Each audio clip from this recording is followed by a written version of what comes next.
when I was setting up the cast room. Generally, when I was setting it up, I would direct the show audio's listening track to my computer's default audio driver. But that was when I was using the desktop computer that didn't have internal speakers. Oh. So this time I set it to my default audio driver on my laptop, but my laptop has speakers. So I'm like, oh crap, my voice is coming out of the laptop too. So figuring out what I could use, I think it was like a Steam streaming speaker or something like that. I put it on that I knew wouldn't actually come out of the laptop itself. So hopefully that's not doing anything to whatever's getting recorded here. If it does, we may do this again.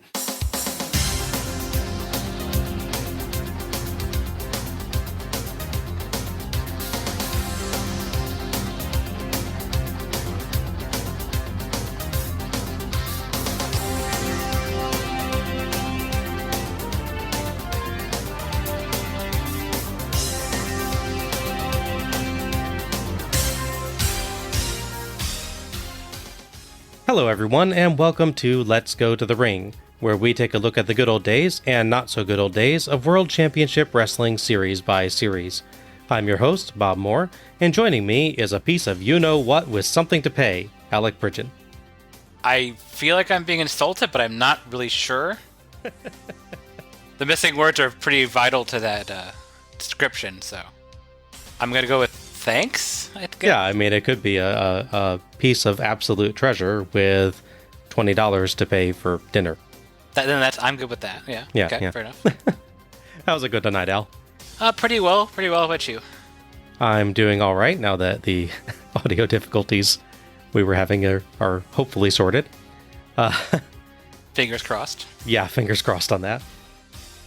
Tonight, we are taking a look at Beach Blast 1993, A Day at the Beach, A Night for Revenge. I don't know, personally I'd rather do the revenge in the daytime than have the evening off to spend time at the beach. You know, if you spend the whole day at the beach stressed out about your coming revenge plans, you wouldn't be able to enjoy yourself properly, you know? It's true. Maybe this is foreshadowing Baywatch Nights. Maybe, that might be. Because by day he's helping, rescue people and or fighting aliens. And then by night, he's a detective and sometimes also fighting aliens. Right, yeah. I mean, those things are so different. Exactly, yes. Incidentally, this year, Beach Blast replaces WCW's traditional July show, The Great American Bash, which was not held in 1993. I guess America was canceled. I guess so. From 1994 onward, Bash at the Beach will be the July show, and the returning Great American Bash will shift to June. That despite quintessential American holiday, the 4th of July, being in, July.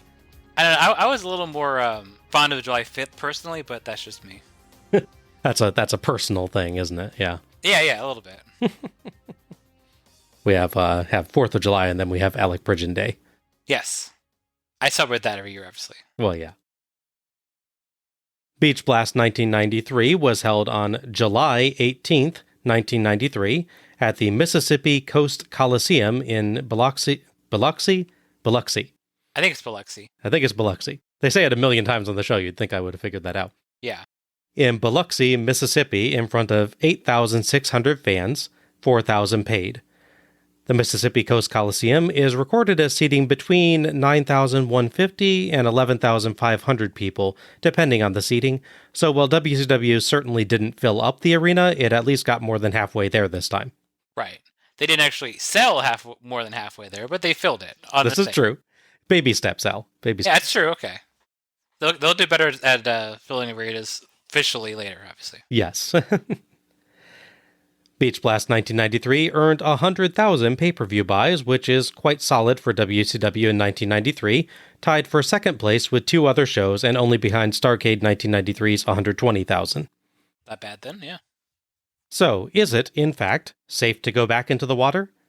To find out, let's go to the ring. The beaches of Biloxi are hot, and the action will be explosive. So you say Biloxi right there. Championships and pride are on the line. Can Paul Orndorff defend his television championship against Big Ron Simmons? Is WCW's Iron Man ravishing Rick Rude or young lion Dustin Rhodes? Will the trash-talking Hollywood Blondes withstand the challenge of Horseman, Anderson, and Roma? Who holds the ultimate power in WCW? The evil masters of the Powerbomb or the Superpowers? And will history be made tonight as Nature Boy Ric Flair attempts to walk that aisle one more time? World Championship Wrestling presents Beach Blast!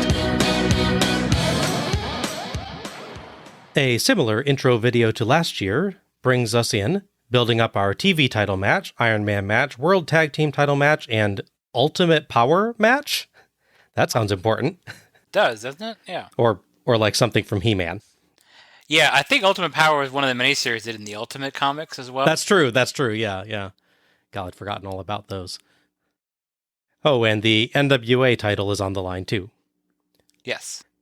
Eric Bischoff, dressed like a 40-year-old, doing his best to dress in those hip clothes that hip teenagers wear, complete with a woeful attempt to look cool in a backwards baseball cap, intros the show alongside Missy Hyatt. Missy cannot wait for the first match and for pina coladas. Eric builds up several of the matches and throws to our commentary team for the night, Tony Schiavone and Jesse the Body Ventura. Tony's dressed somewhat similarly to Eric, but with the addition of orange sunscreen on his nose. With his sunglasses, it looks like he's wearing one of those pairs of novelty glasses with the big fake nose and mustache and googly eyes. I was thinking that too, yeah, for sure. Tony says he can't locate Jesse, but hears that he's been found. Turns out he's up on stage with some attractive ladies. Tony notifies him that they're on the air, and Jesse, as the arena lights briefly go out, agrees to come host, but says that afterwards he and the ladies have other things to do. He and the ladies make their way to ringside as Tony suggests that they keep the ladies and send Jesse back. That'd be interesting commentary for sure. It would, yeah. Tony gives us a let's go to the ring as we head to our first match. Let's go to the ring as we begin Beach Blast from the Luxy! Ladies and gentlemen, Yeah, I guess let's go to the ring as we begin. Could be like our official name with like parentheses as we begin in there. Yeah, or maybe that's the unofficial title of our first episode. You know, that would have been good. Or if we branch off to reviewing, the first episodes of things. Yeah. But they have to be exclusively like boxing or wrestling or other sports that take place in a ring or wedding series. I'll say we could do every first episode of The Bachelor. That would cover us for a while. It's like... Yeah, the downside is we would have to watch any episodes of The Bachelor. That is true. I mean, everything has its ups and downs, side Bob. So our first match is Ron Simmons versus Mr. Wonderful Paul Orndorff for Orndorff's WCW World Television Championship. The referee for this one is Randy Anderson. So back in March, Paul Orndorff became the WCW TV champion after winning, guess what, Bob? A tournament. A tournament, of course. Yes. The tournament happened because in the final months before he left, they gave the TV title to Scott Steiner, thinking he wanted to be a single star. He did not and left the company, thus leading to the 1993 run him and brother Rick have in WWF. Gotcha. So in recent times, he's been facing off with the talent of Ron Simmons on television. Not on pay-per-view, mind you, just on television across Saturday night and worldwide, which is sadly missing from the network and Peacock. I don't know why worldwide, which is such a big part of these years, is just not available. Anywho, the running story there is that Ron Simmons is challenged for the title. They would have DQ finishes, and then they would have these really weird parts of the rules where Ron Simmons could challenge for the title, but if he won after the 10-minute time period, which is the time they give for TV title matches on television, as opposed to pay-per-view, which is 15, the win didn't count for in the title. So he did that as well. He beat him like 11 minutes into a match. So they keep wrestling after the 10 minutes, but if he wins after the 10 minutes, he just, I guess theoretically, they never really say this, but theoretically they're also for money or something. So yeah, they occasionally say how important the winner's purse is and everything. Yeah, so I guess in theory he wins something, just not the title. I mean, if it was me personally, if I got a match like that, and if I 10 minutes goes by and I'd just throw him over the top rope and screw it. I mean, yeah, you might as well. Yeah, just find the nearest chair and waffle the guy. Exactly. The closest thing these guys had to having a proper match on a big event besides television was on the previous Clash of Champions show in the build-up to this. However, at the time, Paul Orndorff as champion was injured, so his buddy Dick Slater came in in substitute form in that match, which, of course, Brian Simmons won. Simmons does a much better job representing FSU this year, wearing their school colors and with the Tomahawk logo on his tights. Mm-hmm. He's also got the wonderfully silly Don't Step to Ron theme song this year. Just amazing, amazing work. I noticed throughout this show, there's a real step up in the ridiculous theme game. Yes. Everyone's got their proper 90s silly themes. Yeah, this is the year, I think, when we started hearing it at Starcades as well. So I think it's between 92 and 93 Starcades when everybody starts getting their actual lyric songs. Yeah. Because we have Man Called Sting, we have Natural we'll hear later. Yep. Johnny B. Bad has his, Oh, yeah. yep. I'd forgotten Barry Windham's theme. Yes. Watching that. Yeah, that was... that one's amazing as well. The vocals aren't even in proper rhythm at points to that because they're trying desperately to keep with the song rhythm, but they are kind of cram in all the words that they wrote. Yes. It took they hired a songwriter and a writer separately. Yes, and never let them meet. They never, don't it ruined things, yeah. And then the singer just had to make it work. Exactly. Paul Orndorff, for his part, has a quite nice dark blue and silver robe. Mm-hmm. Fans greet him with chants of Paula, and he grabs a Paula pennant from ringside and rips it up.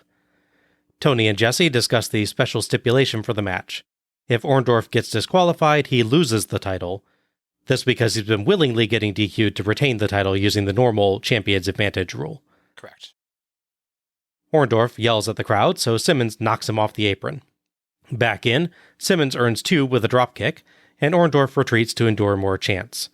Orndorff's tights, by the way, are great. They read Mr. Number 1 Durful. Yes. Brilliant punning. Mm-hmm. Simmons works the arm with big clubbing blows, headbutts, arm wringers, and a hammerlock, but Orndorff responds with strikes and a sleeper hold. Simmons tries to drive Orndorff to the turnbuckle to break, but Orndorff slips free, shoves him into the turnbuckle, and suplexes him on the rebound. Great ring veteran move from Orndorff there. Mm-hmm. Yeah. Simmons dodges a top rope Orndorff knee drop. Top rope moves are no longer DQs now. Yay. That lasted very little time. And works the knee with kicks and knee smashes. Jesse claims he, unlike Simmons, was a sportsman in the ring, drawing laughter from Tony. Yeah. Simmons puts a figure 4 leg lock on, but he's too close to the ropes and Orndorff immediately grabs them and retreats outside. Simmons follows, so Orndorff rams him into the commentary team monitor, then beats Simmons up outside and inside the ring, and works around a chin lock, interrupted only by a brief Simmons escape that ends when Orndorff boots him on a charge for 2. They exchange blows as Jesse gets confused about Tony's nose, and Tony explains that he burns easily, so he always puts zinc oxide on his nose when he goes to the beach. Jesse doubts he ever goes in the sun at all.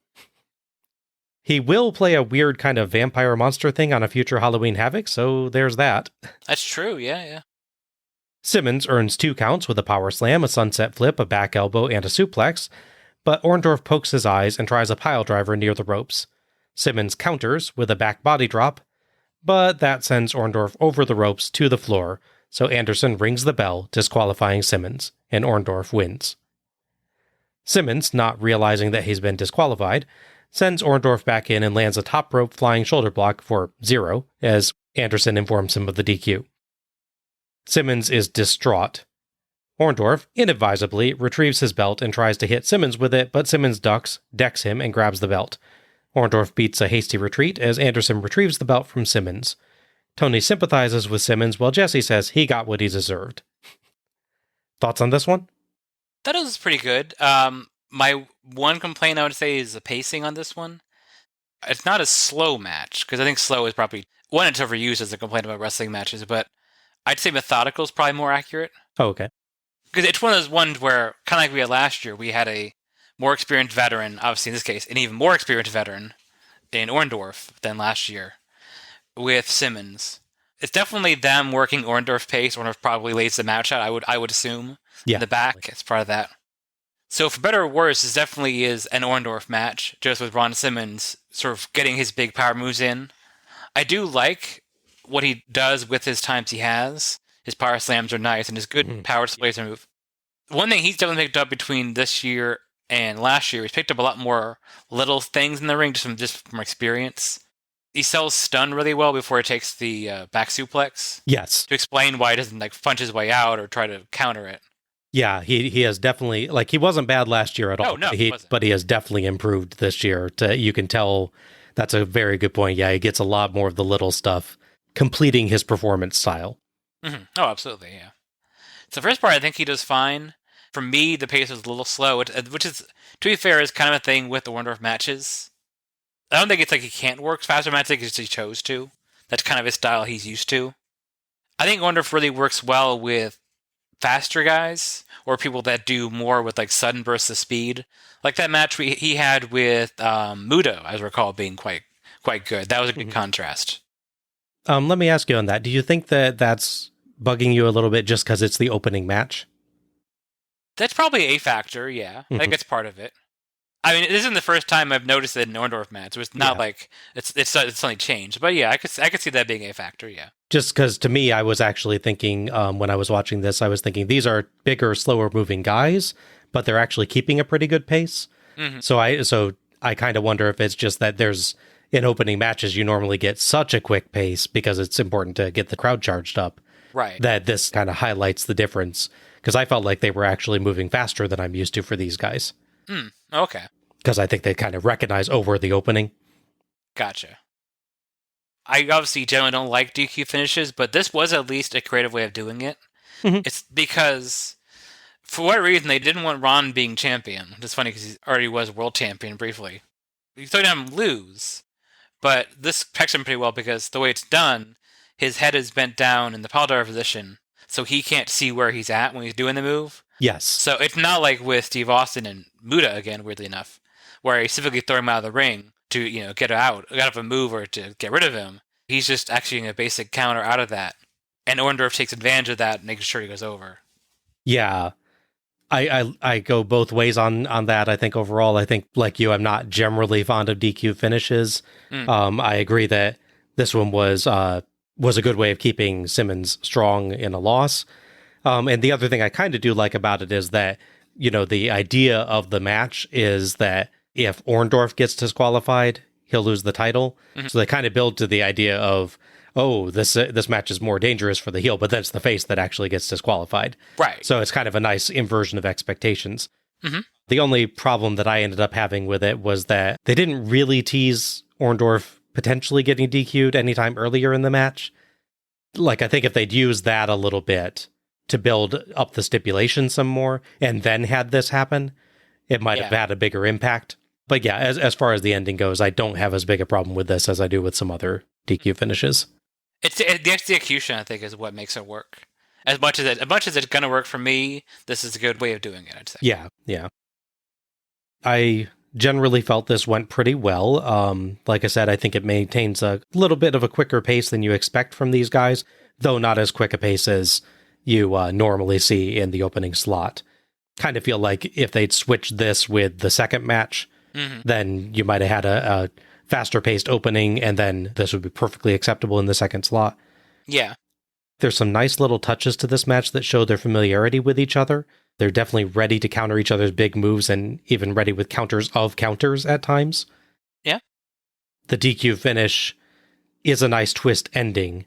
I just wish that they'd played with the idea of the DQ a little bit before that. Having Orndorff toe the line and get a warning or two, get all nervous about it, and then manage to pull off getting Simmons DQ'd instead would have helped. Well, see, the problem is they didn't have Nick Patrick doing it, and you need Nick Patrick and his big belling voice to threaten people to make that kind of thing work. Yeah. But still, I thought it was a solid opener. I agree.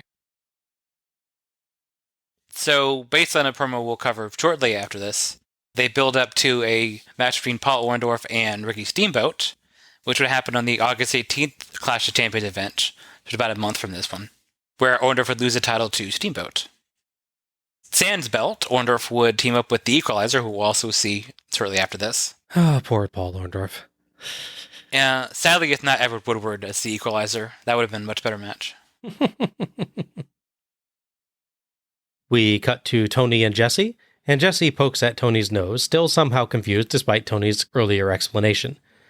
Tony builds up the upcoming matches, in particular highlighting the night's main event, Sting and Davey Boy Smith versus the Masters of the Powerbomb, Vader and Sid Vicious. Jesse says Sting and Davey Boy should have taken a retirement offer from Harley Race and Colonel Robert Parker and gone to Tahiti instead of fighting Vader and Sid. We're back to our second match, which is Marcus Alexander Bagwell and Too Cold Scorpio versus Tex Slazenger and Shanghai Pierce. Referee for this one is Nick Patrick. So the duo of Tex Slazenger and Shanghai Pierce came into WCW in late 1992. They came over from Sinton, Memphis, where they were tag teaming. Tex was Leatherface. Weirdly, one of many wrestlers playing Leatherface in companies. There's a big one in Japan that was Colonel Kirshner, or Corporal Kirshner, excuse me. And Pierce was there as Master Blaster. Yes. I don't know if he had a little person riding his shoulders, but I would assume he did at one point. You can thank Jerry Lawler for that booking, because that was his territory in Memphis. Yeah. As to why these two teams are fighting, I don't have any story, unfortunately. The Peacock/Network version of WCW Saturday Night has the episode, thankfully the one with the infamous mini-movie we'll cover later, and a little build-up, but then the other 3 shows are just not there. Okay. Bagwell and Scorpio come out to Scorpio's theme, which is a little weird since they're a full-fledged tag team rather than a one-off pairing. I like their tights, though. Each has the same color pattern and their name, but the names are on the opposite colors from each other. It's a nice little touch. By the way, you know why they have that specific color pattern, right? I do not. This show took place on July 18th. July 25th was Mardi Gras. Gotcha. The Texans enter to some very nice cowboy film music, but Shanghai's name is misspelled on screen. Yes. That must be stock music that they have from the Turner Library, I assume. It's gotta be, yeah. It's too good to be an actual WCW composition. It does say something about the tag team rankings, though, if you think about it, because Too Cold Scorpio's got his pretty famous song where the lady's singing about him, yeah, and how great he is, and then these two guys have just generic Western music.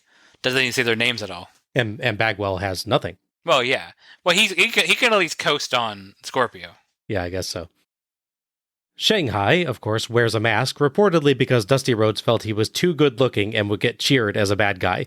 Yes, this is true. You have to wonder how Tex felt about that. Yeah, a little bit, yes. Hey, Dusty, should I wear a mask too? Nah, you're fine. Yeah, you're good.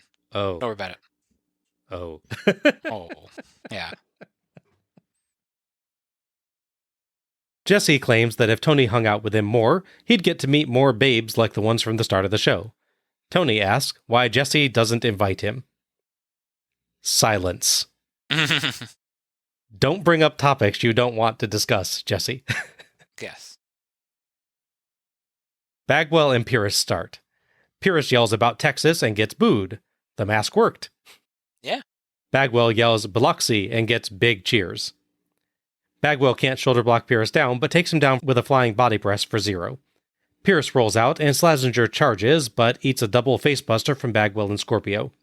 Bagwell kneels for Scorpio to jump off his back, but Scorpio screws up his footing, and Pratt falls over the ropes onto the ramp.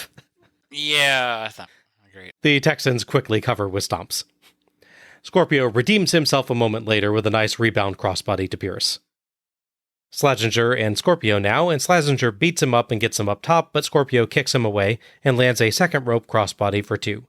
Tag to Bagwell, who earns 2 off a double-team hip toss, works the arm, and earns another 2 with a suplex, but Pierce hits Bagwell from the apron. Slazenger and Pierce trade off beating Bagwell up, working the arm, though Bagwell earns 2 with a sunset flip. Slazenger punishes him with a massive clothesline for 2. Mm-hmm. More 2 counts off a Pierce knee strike, Pierce monster powerbomb, and double-team Slazenger shoulder breaker and Pierce elbow drop. In between, they draw Scorpio in to distract the ref for some cheating. Bagwell dodges a charge and crawls through the Texans' legs to tag Scorpio. Scorpio beats up both Texans with punches, a flying sidekick, turnbuckle smashes, and a standing sidekick, and lands a top rope splash for 1. Everybody in, and Scorpio and Bagwell fling the Texans into each other. Scorpio dropkicks Slazenger out over the ropes, and Jesse notes that really should be a DQ. He has a point. Mm-hmm. Also, it looked like Bagwell was going for a dropkick too, but either he was late or Scorpio went early, so Bagwell just kind of awkwardly stops. Yeah. He did like a little half jump, like he's about to go. Yeah. Yeah, he's clearly prepping for it, but he's like, oh, you already hit. Yeah. Bagwell back suplexes Pierce, and Scorpio hits a top rope 450 splash for the 3 count and the win. Bagwell and Scorpio celebrate quickly, then beat it before Slazenger can get after them with his bull rope. Thoughts on this one? It was a decent to good tag match, I think. Kind of like with Orndorff, there is a very old school feel to it, which I think stands out more in a tag match because, the tag formula is very well established through 70s and 80s and into now in the 90s wrestling. Yeah. The long control spots, the hope spot, The only thing we're missing was the commando roll. Although the crawl to the legs is a good backup. That's another good classic spot, yeah. Yeah. Knowing the career these guys, Slazenger and Pierce have, because they had them in WBF for a while and then WCW to some degree later, I can see why they worked as long as they did. Well, they're not great wrestlers. Like, they do have little bits there. Like, I think it's Shanghai who does that nice sort of gut-wrench powerbomb move, which I really liked. At the same time, I can see why they never quite got to be, like, big stars. They're good, but there's nothing really stand out with them. Mm-hmm. Other than just, yelling at the crowd about Texas or Earth, they don't, like, do any extra things that, like, big heel tag teams would do, like we'll see later in the show. We've said this about a few people over the past few shows. They are very solid performers. Yeah. But not the ones that you're going to build the card around. Right. Exactly. I thought the pacing was pretty good here. Again, this is the old school style. It's much more about the heels controlling the match and eventually into Scorpio's big hot tag. To his credit, he really does shine quite well here. Mm-hmm. They keep Mathering a long time. He has good kicks. His splash is kind of underrated because he jumps and does the sort of like a quarter turn to land properly. Yes. Yeah. And his 450, was it Jesse calls like a 1.5, I think, or something really weird? Yeah. I think it's like I think it's like a 1.5 flip or something. Yeah. Because I think it's like a diving thing. His 450 looks really nice. You can see why he gets famous for doing moves like that for sure. In a way, the finish is a very telling example of Bagwell and Scorpio. Because Bagwell does a nice, solid back suplex, puts him right in the right spot, which is good but not flashy. And then here's Scorpio doing this cool flip and win the match. Mm-hmm. Jesse loves to refer to Pierce and Slazenger as Texicans. Yes. Did you count how many times he said it? I did not. 4 times. Okay. 4 times in one match he refers to the Texicans. Yeah. Well, that's still better than the Got It Like That count from New Blood Rising. Well, yes. That's true, yes. This didn't do very much to vary from the normal tag formula, but it was a perfectly fine example of that tag formula. Yeah. Bagwell does a good job as face in peril, and I liked how long it took the heels to actually get him meaningfully stunned. He even fakes them out a couple times early on, acting more hurt than he is to retain advantage. Yeah, I can see that. He's almost, dare I say, likable in this match. He is. I feel dirty for saying Buff Bagwell is likable, but I will say during the intro, I feel like I can say, as a white guy, I can say this. He has very white guy rhythm. Yes. Yeah, he's more on rhythm with Scorpio in the dance than the Public Enemy ever are with each other, but they're in rhythm with themselves, Bob. With each one individually, yes. Yes, exactly. Marching to the beat of their own drummer, yeah. Yes. Not listening to their music at all. No. Too busy. I think the heels needed a little bit more hold variety for their arm work, but they tagged in and out quickly, so the match never really got slow. There's a few minor botches here and there in the match, but nothing that really spoils it. The ending's nothing surprising, but Scorpio's 450 gives it a very nice, impressive actual finish. Yeah. So perfectly acceptable tag wrestling here. Nothing special, but no complaints. Mm-hmm. So going back to what I said before, the tag team with Paul Orndorff and the Equalizer, that match is in fact involving Tugo Scorpio and Marcus Bagwell. Sadly, it's not Denzel Washington replacing the Equalizer in that one as well. Again, would it be a better match? Oh, yeah. That'd be better. The Texicans, as they are well known, would take part in a singles match. Interestingly, they picked Shanghai Pierce for the singles match, which probably I would have picked as well, to be fair, based on this, at least on this one match. I mean, he is the sexy one, so. Obviously, yes. He wrestles a singles match against Ice Train at Fall Brawl, same year. Okay. Tony throws to Missy Hyatt, who is with Paul Orndorff and The Equalizer, later to be known as Dave Evad Sullivan, because he's dyslexic, you see. It's hilarious. There's that sensitivity training, WCW. Mm-hmm. I'm here with Mr. Wonderful, Mr. Television Champion himself, and the Equalizer. But you know what? It looked to me in the first match that Ron Simmons almost took that title away from you. And as a matter of fact, I know there's a lot of men in WCW that want a chance at taking that title away from you. Listen, Missy, now you know why they call me the John Wayne of professional wrestling. First of all, I play straight down the middle by the rules. And if it gets tough out there, I'm just a man that can do it. And you know something, Ron Simmons ought to be fined, he ought to be penalized, he ought to be kicked out of the WCW. He deliberately threw me out over the top of the rope. He knew I had him beat when I picked him up for the pile driver, and he's not a man. He chokes just like I said he would. Florida State always choked, and they're gonna keep on choking. And you know something? Right here is my friend, the Equalizer. And you saw exactly what Ron Simmons did. Well, this man right here is going to get even with a lot of people because he's my good friend. And another thing about you saying a lot of people are wanting a shot at this title. Yeah, like Mr. Ricky Steamboat, You maybe? mean the old man with the gray hair? Matter of fact, we call him the old man at the sea because he's gray-headed. He's got to put black stuff all over his head. He's balding. Worthy of this championship belt. I've been the champion for a long time. Well, now let's go back to the ring to Gary Michael Capetta. The Equalizer had absolutely no idea what to do with his hands during this interview. No. He keeps swinging his right arm like he's trying to swat an annoying housefly through the entire interview. It looks ridiculous, and it is very, very distracting. If you want to picture listening to this interview, go back, listen to the interview again, and have a friend stand just off to the left side of your vision and continue swatting with their arm for the entire thing. It will be impossible for you to pay attention to anything that Orndorff is saying. Yes. That may potentially be a little bit of a good thing, though, because as for the promo, it's not Orndorff's best work. He starts off fine with his riff about Simmons and his faux offense at how horrible and evil Simmons' tactics were compared to his noble and honorable self, but his Ricky Steamboat old man in the sea joke goes absolutely nowhere. And then he seems to get pretty flustered towards the end and kind of loses train of thought on there. Yeah. Between that and the Equalizer's antics, this didn't go horribly, but it didn't go very well. He also says he's the John Wayne of pro wrestling. Is that a thing people have ever said about him? I guess it is now. If by people, you mean Paul Orndorff himself. Yeah. This is the guy who refers to old Ricky Steamboat, who is in fact 4 years younger than he is. Yes, and this is the guy who I believe our friend Garrett refers to as Muscle Grandpa. Yes, correct. When he starts showing up a little bit later. That's, yeah, and he comes back in like 2000, I believe. Yeah, that one match, yeah. Because he has a very old man face, and then he's as jacked then, to be fair. He's as jacked like 7 years later.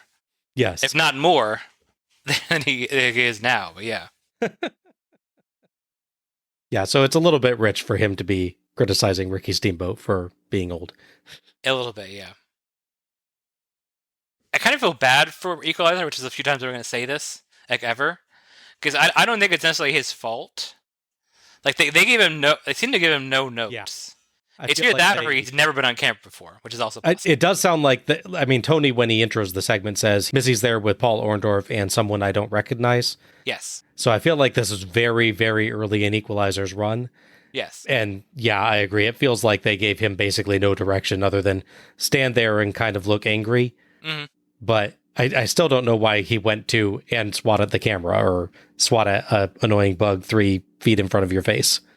Well, that's the thing. They can't even keep the narrative straight because Tony says, this person I recognize, the Missy introduces him as the Equalizer. And then at the end of the promo, Orndorff introduces his friend, the Equalizer, if Missy didn't say his name.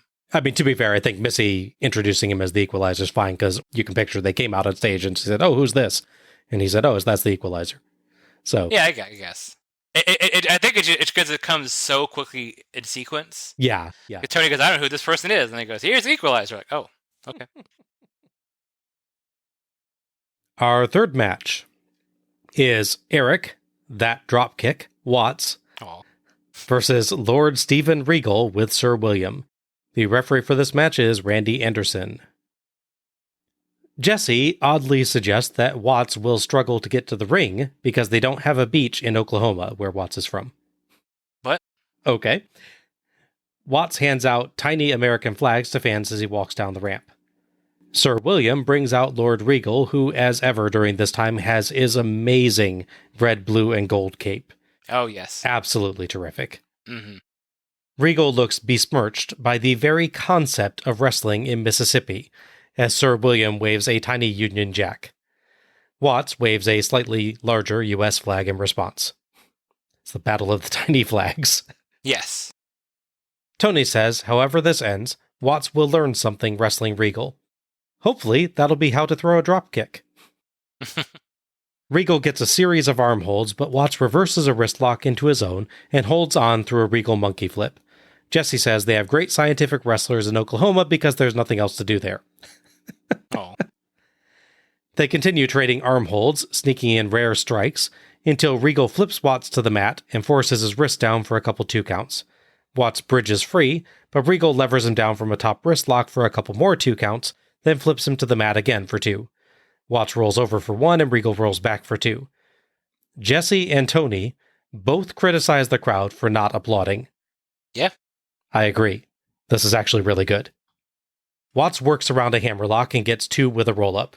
Regal ankle lock, then several hard European uppercuts and forearm strikes, but Watts dodges the knee drop, kicks the leg, and slaps on the STF.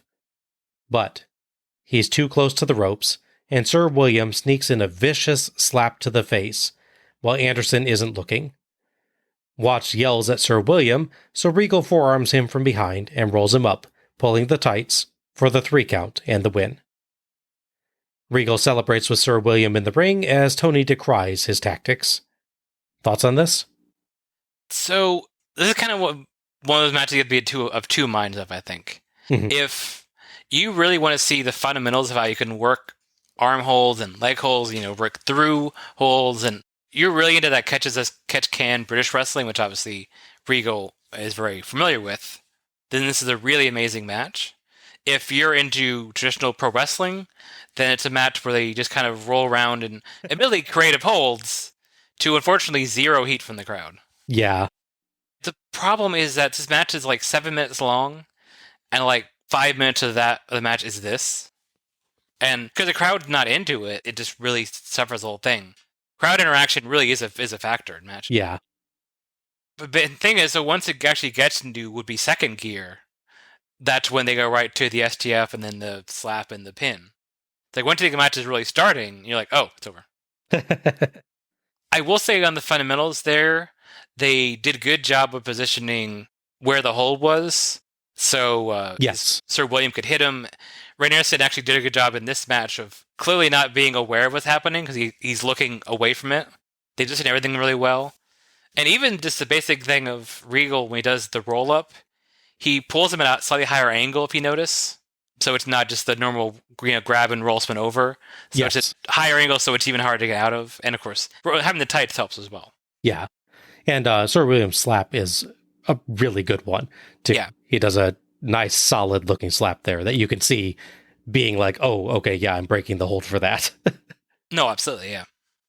It's a shame there's just no heat for this match. Once they get past the chanting USA at Regal for a bit, they don't seem to have any interest in Eric Watts doing anything. Yeah. Really, even when he's doing good, legitimate, fundamental wrestling with the guy who can also do good, legitimate, fundamental wrestling. Yeah. I'm a bit surprised to say that this was quite a good mat wrestling match. With Regal, I expect that, but Eric Watts really surprised me here, keeping up with Regal quite nicely and showing a good variety of holds and escapes. They kept this almost entirely focused on counter wrestling and holds, but with enough different tactics and holds to keep it interesting. Though the crowd, as you said, the lack of the crowd response really does hurt it. Mm-hmm. I think if you can get past that and find your own enjoyment in the match, it's really, really good. I still maintain that they didn't really get the match going, though. They did. I don't know. I don't know. They did about 4 to 5 minutes for me of let's build up how the two people are even, or if anything, Watts can out wrestle Regal. Then let's get into the faster paced, more aggressive, like non-chain wrestling part of the match. Then build to a finish. I think I agree that there needed to be a little bit more build before like the STF, but I feel like the chain wrestling was the match, and I don't have a problem with that in this one. I think if they'd done it as that they chain wrestle and they just like didn't go for the STF part and actually had like one of them finally get a roll up on the other during that and get the pin, I would have been totally cool with that, because they'd done such a good job of building a great counter wrestling thing. Because it's like in contrast to the normal pro wrestling style, because the normal pro wrestling style is, you know, you do that stuff for the first 2 to 3 minutes of the match and then somebody hits somebody else and you get into the normal pro style stuff. But this, they decided to make it more of a amateur / scientific mat-based wrestling match. And I wouldn't want every match to be that way, but it made it quite unique to see them just saying, no, that is our match. If this wasn't Eric Watts fighting Regal, and you got someone else that's a more established star, if anyone else that could keep that same kind of pace and that sort of style. Or that had a personality. Yeah. Right, yeah, exactly. Someone where the crowd cares about doing the same match, I think it's a different story. Yeah. Or someone who aggressively did not have a personality, such as if you did this 3 years later and it's Lord Regal versus Dean Malenko doing exactly this match, then I think the crowd is more into it. And yeah, it maybe has a better, but I mean, I really feel like I can't fault the wrestlers for that. I actually have to fault the crowd for this one. I mean, I agree to a point. It ultimately is still Eric Watts doing all this, and, you know, not to keep bragging on the guy, but he never made that connection with the people. That's true, yeah. Ultimately, people booking the match and the people, I guess, assumably Watts and Regal laying out the match and whatever producer helped them, had to know what they're dealing with, and they chose to do this match differently. So better or worse, they picked this style of match. It didn't work with the crowd, unfortunately. Yeah. I really do feel like it's a little bit more on the crowd on this one, just because I've seen other cases where, you know, you had the crowd not being into someone starting out, and they're not doing necessarily any like appeals to the crowd or anything, but the crowd does come around to them just because the action is good. And for me, that was the case with this match. It's like I really did feel considerably better about Eric Watts after this match than before it. I will say this. This is one of the cases where I do try to think of ways that this could work better. Like, I want it to work better. Like, if Watts has a good popular face manager, he has a manager to come out because they know Sir William Cheat, for instance. They could lay out a challenge to Regal saying, you know, you say he's a great technical wrestler. Well, my protege, Eric Watts here, he's an expert, you know, he can beat you at your own game. Make it clear to the crowd, this is the match we're going to do. He's going to try and out wrestle this guy scientifically. Yeah. But I think it's because they just went in and did this match on the show. It's run by other people not doing anything else like that. For better or worse, it suffers and thrives by comparison. Yeah. Yeah, really, I think my only actual complaint about it is just I felt like the STF needed a little bit more build. Yeah. Even Jesse notes it feels like he tries that quite quickly. Yeah. He kicks the leg once or twice, I think, and then goes right for it. Where if he'd done 1 or 2 more leg holds before it and then went to that, I think it'd be better. Yeah, it's funny, actually. It's like, to that point, Tony in the next match, actually, with different wrestlers, retroactively tries to defend Watts, it seems like. Because, well, that's for the match, but he's talking about the armbar Max Payne does. And he says the armbar, like the STF, is a quick submission hold. Yeah, true. Yeah. So he's like I think he realized, he's like, you know, what if I could help him a little bit here? He's doing his part. Yeah. But yeah, for the time they got, I thought they built a unique and fun match here that stood out nicely, and I really enjoyed it. Yeah, like I said, the actual action is fine. It's just, for me, there's stuff missing here.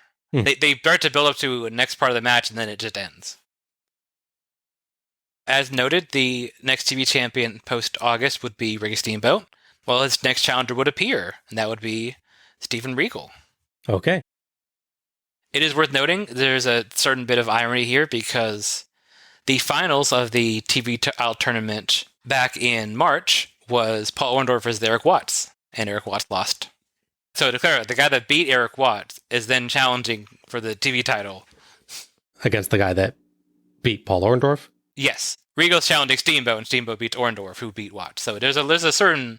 Yeah. It's like, you know what it's like. It's like they've held a mini tournament again. They did, kind of, yeah. An unofficial tournament over the course of several months. Yes.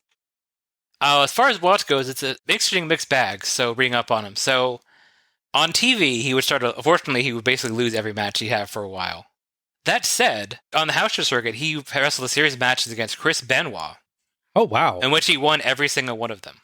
Okay. So at house shows, he's beating Benoit, and on TV, he's losing to, Paul Orndorff and, random people. Before I saw this match, I would have zero interest in seeing that match. Yeah. After seeing this match, I'm like, that could actually be kind of good. Yeah.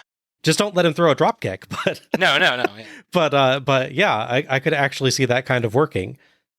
It is notable that Watts does have a dark match before Fall Brawl, which he wins. But it's also a dark match, so if you win a match no one sees, does that actually count? Yeah. Still a losing streak gimmick if no one actually sees you win a match. Right, yes. Tony advertises Fall Brawl featuring War Games, The Match Beyond. Note that Fall Brawl isn't for another 2 months, but apparently we already know something will get serious enough for someone to challenge someone to a War Games match. Mm-hmm.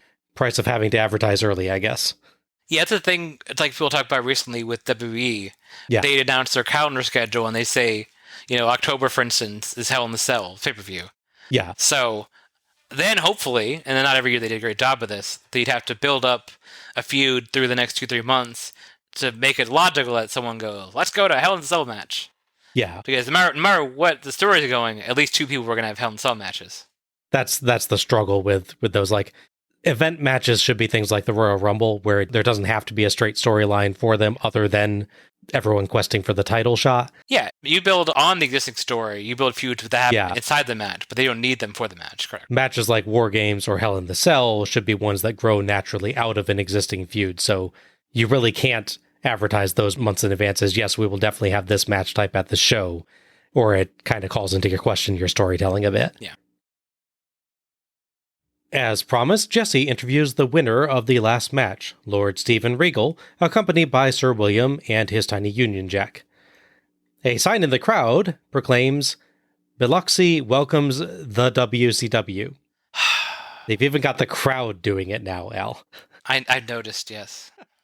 I noticed. I didn't catch that on the first watch, and then I was like, oh no, there it is. Yeah. Mm-hmm.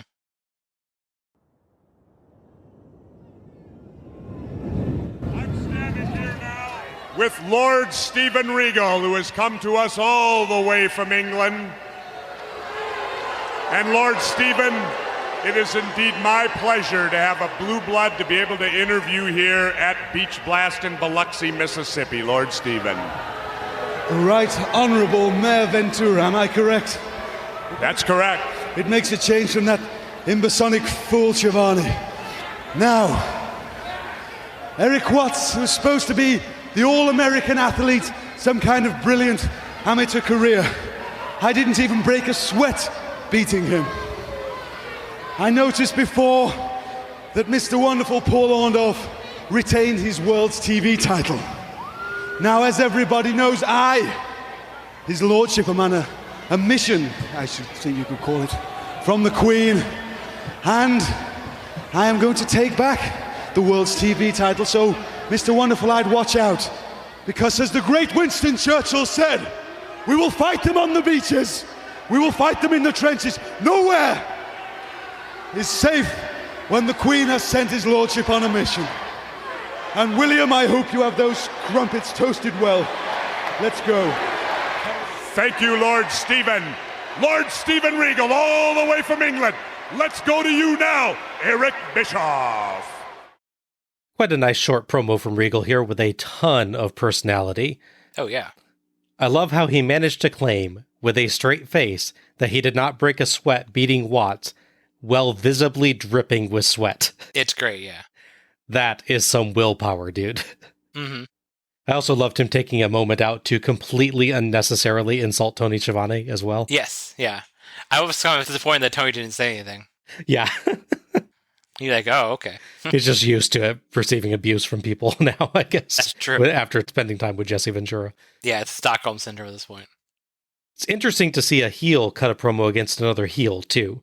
A Regal-Orndorff matchup would have some interesting dynamics. It would. I could see Orndorff getting cheered as the American, but I could also see Regal ending up cheered just for sheer technical prowess. And either guy's good enough to then take that and start wrestling more face or heel, depending on the reaction. Yeah, for sure. That would genuinely be a fascinating match to see. No, agreed, yeah. I like that his gimmick here is that he's on an official mission from the Queen to go win wrestling titles. The British Crown cares so much about WCW that she wants him to go and win specifically the world's TV title.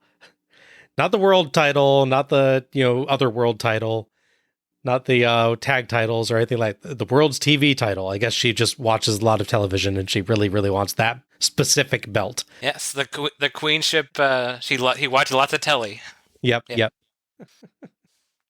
yeah, I like that he does this while following a match like that is quite impressive. Yeah. Yes, I was thinking of that too. That this was quite a energetic match that they just went through. And Jesse meets him at ringside immediately after the match with only the Length of the Fall Brawl ad between that match and this promo. And Regal, I mean, sure, maybe sounds a little bit winded, but he's capable of doing that. I was thinking watching this, if someone came to talk to me right after that kind of match performance, all you would hear is, well, I want the title. Yeah. Well, you see all the time when the big marathon, like the Boston Marathon, the New York Marathon. Yeah. They're waiting at the thing and they try to talk to the person right afterwards, and they usually give them a little break. Yeah. Yeah. So impressive work in that regard, and being able to not only talk but also put together a pretty good and a promo that actually makes sense as a promo. Yeah, because he's got to remember, here's my character, here's my goal. Yeah. I have to reference Churchill because I'm British. Yeah. We go back up to Eric Bischoff on stage, and he throws to a brief video package setting up Max Payne versus Johnny B. Bad, showing Payne firing Bad's own Bad Blaster into Bad's face. That's Bad. Mm-hmm. So our fourth match is Max Payne with Norma Jean, his guitar, versus Johnny B. Bad in a grudge match. Referee for this one is Nick Patrick. As noted at the previous Clash of Champions show, there was a match booked between Max Payne and Johnny B. Bad. But instead of having the match, they had a confrontation on stage, and Mr. Payne, as it actually called, fired the confetti gun in his face. And I guess the dry ice involved in that apparently burned him, is the idea we're going with. My note was he shot him with the confetti gun, the most dangerous of weapons. Yes. Maybe he got a little bit of confetti in his eye and... Oh, jeez, yeah. Nasty paper cut. That's... It always feels bad when you, your eye is in severe pain. You go and you realize there's a single eyelash just fell off onto your eye. Was that with all that was? Maybe that's what happened. He got blasted with the confetti gun, and that blew his eyelashes out of alignment. So one got in his eye, and it's just, oh my gosh, yeah, the pain. Yeah, there you go. But yeah, so that's the build up to why there's this rematch now as opposed to happening earlier. And as we'll see, Johnny Bad has some new gear in relation to the injury he apparently got. Yes. Max Payne, introduced as from the state of Euphoria, plays his own guitar riff for his entrance music. He is quite good. They even sync it up to his pyro, which is a nice touch. That was nice, yeah. I may not be the biggest fan of Payne as a wrestler, but he genuinely is a pretty good guitarist. Yeah. Bad, for his part, comes out to his ridiculous theme song with a pink feather boa and a hilariously over-the-top feathery mask. Yes. Jesse oddly claims that Johnny now has a real live boa, which would be a snake, not feathers. Yeah, I noticed that. I think he was trying to say they're real feathers or something. Yeah, he had the cheap stuff you buy from a costume store. Obviously, back in the day, he would wear a lot of them himself. Yeah. I do like Jesse taking the time to note the feather boa, considering, yeah, like you said, he used to wear those himself. But yeah, it's just a weird depiction of it, Jesse. Yeah. Well, he's mixing up Johnny B. Bad with Jake Snake Roberts. It happens. Bad fires off the Bad Blaster and sadly takes off the feathery portion of the mask, leaving just a flowery pink one. I really wanted to see him try to wrestle in that huge thing. Yeah, I kind of want to see him get when the punches start, see if the feathers come off. Yeah. Yes. It's full on crazy Mardi Gras mask, right? Again, yeah, he's a week early, yeah. Yeah, the most elaborate type of things you see for those. It's almost past Mardi Gras and full Carnival, yeah. Bad takes Pain down and lands punches, then earns 2 with a crossbody, but Pain dodges another, and Bad flies over the turnbuckle to the floor. Bad crawls back in, and Pain wears him down with a suplex, a slam, an eye poke, an armbar, and brack breaker per Tony. Yes. Glad it's not just me that flubs my lines. Pain locks on the Painkiller, but he's too close to the ropes, so Bad easily reaches them. I think that's where you said Tony starts to try to make excuses for the STF. Yes, too. He does, yeah. Pain holds on nearly to the 5 count. Pain earns 2 with a suplex, but Bad sunset flips him for 2. Pain easily catches a crossbody and slams Bad. Bad hits, if we are generous, a dropkick to send him over the top rope to the floor, then vaults onto him, but Pain flings him to the ring post. Bad, though, dodges a clothesline, so Pain hits the post. Back in, Bad goes up top, but slips off, but quickly gets to the second rope for a flying body press for the 3 count and the win. Good quick recovery by Bad there, as he only had a moment to work before Pain was going to be in position. Mm-hmm. Bad celebrates like he just won a much longer match. This was less than 5 minutes long. Jesse says he got lucky. Thoughts on this one? Yeah, as you said, it's definitely a pretty rushed encounter, but ultimately it's just alright. It's weird, because I get the idea of the fast start, for sure. Even as silly as the idea that he shot him with a confetti gun in the face, they're still playing it up like it's a blood feud. This is a vengeance match, yeah. Yeah. What's the official term they used for it again? It was a...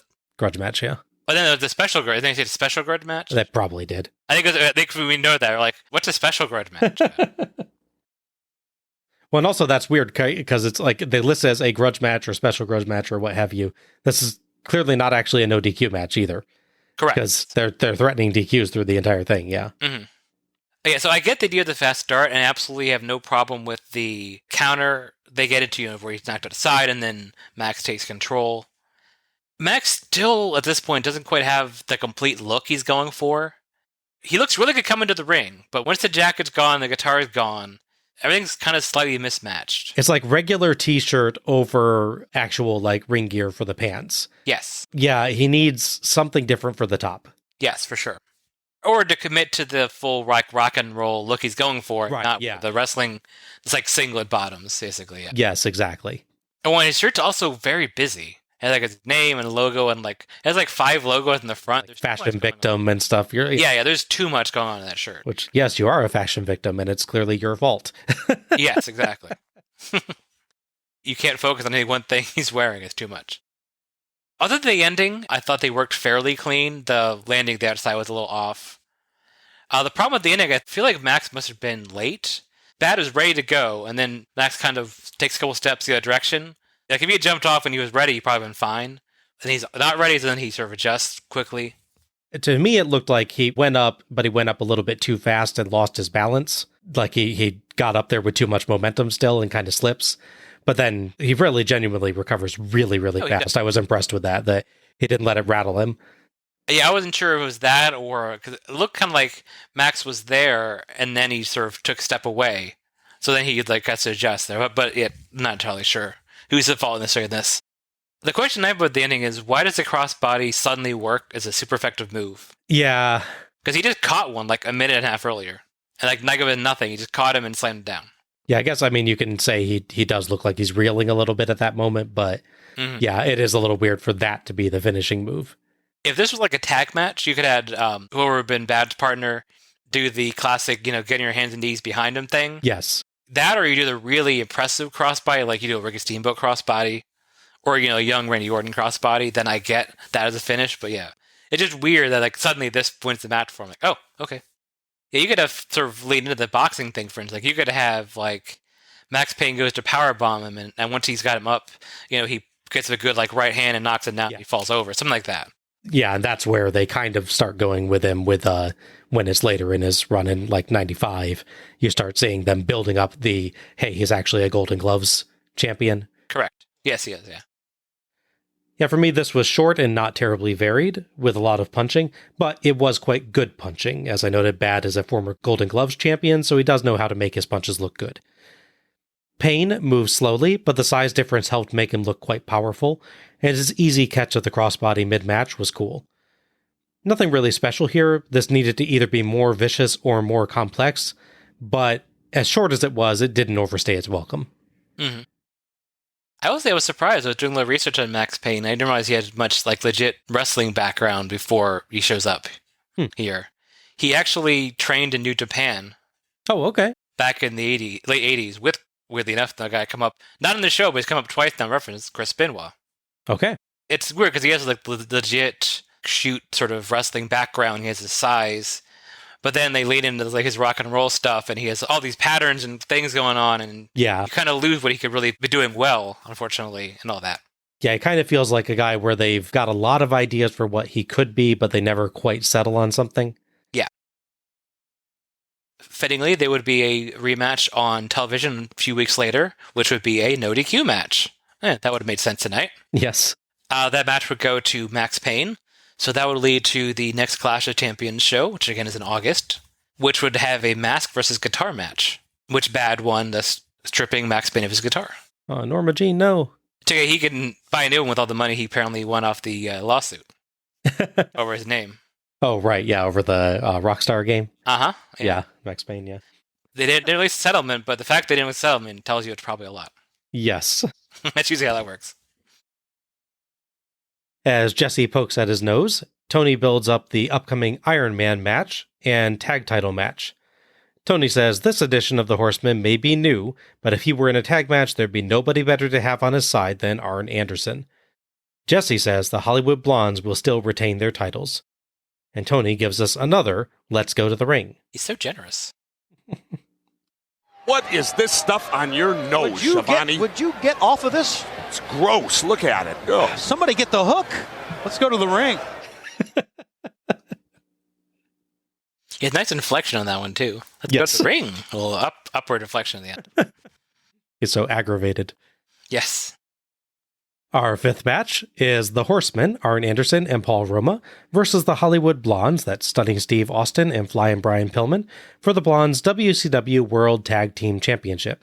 Referee for this one is Randy Anderson. Storyline?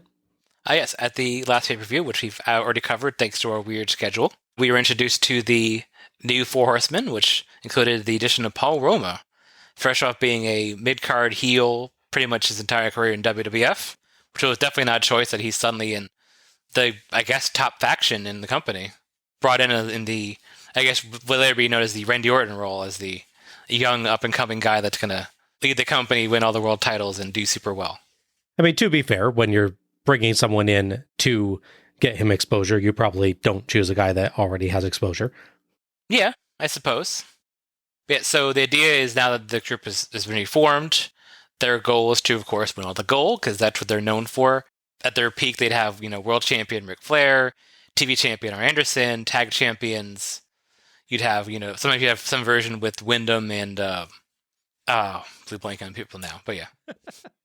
At their peak, they'd hold all the gold, they'd have the top manager and J.J. Dillon. Yeah. So they're just going for the glory again, which is shown in the show, because they're going for both the tag titles and the NWA world title in one show. Worth noting, at the last Clash of Champions again, there would be a tag team title match between the Four Horsemen and the Hollywood Blondes. Although in this case, it was Ric Flair and Anderson against the Blonde for the titles. Both teams would have a pinfall, so the final decision is what mattered. And unfortunately, someone would run in and cause a DQ, which would technically give the final fall to the Horsemen, but apparently because that third fall was disqualification, that means they didn't win the titles. Champion's advantage still applies even in a 2 out of 3 falls match. Yeah.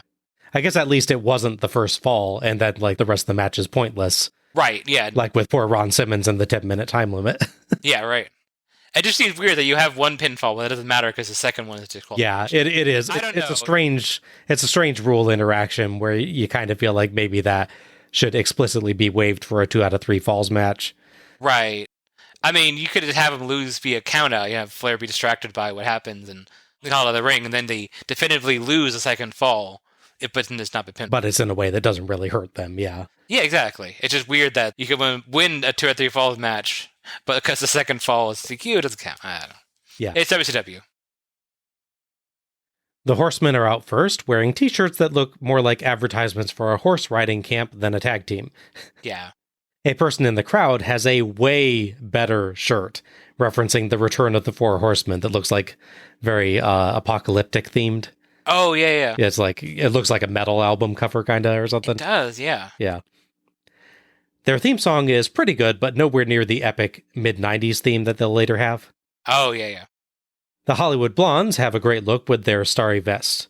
Crowd signs cannot agree on whether you spell their name with or without an E in blonde. I was wondering that too, because on the back of their trunks, there's no E. Yeah, officially, according to their vests, it's without an E. Okay, there you go. I love Arn Anderson, by the way, but he really needs to rethink pure white short tights as a wrestling outfit. Yeah. It looks like either underwear or a diaper. Yeah, it's because it feels weird to say, but they're not tight enough. Because they have a little bit of bagginess to them, and that's why you get that effect. Yeah. I think if he just added some red stripes on the sides to go along with, he's got red on like his knee pads and stuff. Right. If he just added some red stripes on the sides of the tights, I think it would look way better. It'd complete the look. You know what he needs, the really sides together? Have a 4 on the left and right side of the trunks, and then have a 4 on both of his boots. There you go, yeah. He's a 4x4. Exactly. He's reliable and steady. Roma and Austin start as Pillman yells at the crowd. The crowd chants for the Horsemen, and Austin mockingly directs them. Austin antagonizes Roma, and Roma slugs him hard in the face. Jesse wonders what he'd done, quote, in this matchup to deserve that. I think we just saw. But nice setting of conditions there. He's very careful to say, during this match, what has he done? Yeah, there's a brief pause, too, where he says, what has he done? In this match. Yeah. And Tony's like, yeah, nothing. And Jesse said, all the other matches are totally independent. Every match is unique. You can't punish him for other things. That kind of kills the whole, let's build these feuds over multiple matches and multiple shows, doesn't it? Yeah. Every show is a tabula rasa, blank slate. So what? Such wonderful heel excuse making, though. Oh, yeah, no. He commits to it. I'll give him that. Pillman in, and he tells Anderson to check Roma's elbow pad, then seems to hide something in his own tights. Tag to Arn, who mocks Pillman's trademark rolling cameras taunt, and counters an Austin charge with an angry glare. Oh, yeah. I love that. He just looks at Austin, collapses in the corner, is like, oh my gosh, don't hurt me, runs away. Arn pulls Pillman's hair to throw him down, and the crowd denies Arn did anything. Should not have made the crowd your enemy, Pillman. Speaking of the crowd, one dude is dressed just like Scott Hall will when he shows up in 1996. Yes. Even has kind of similar hair. It's really weird. Yeah, that denim sleeveless vest and everything. Yeah.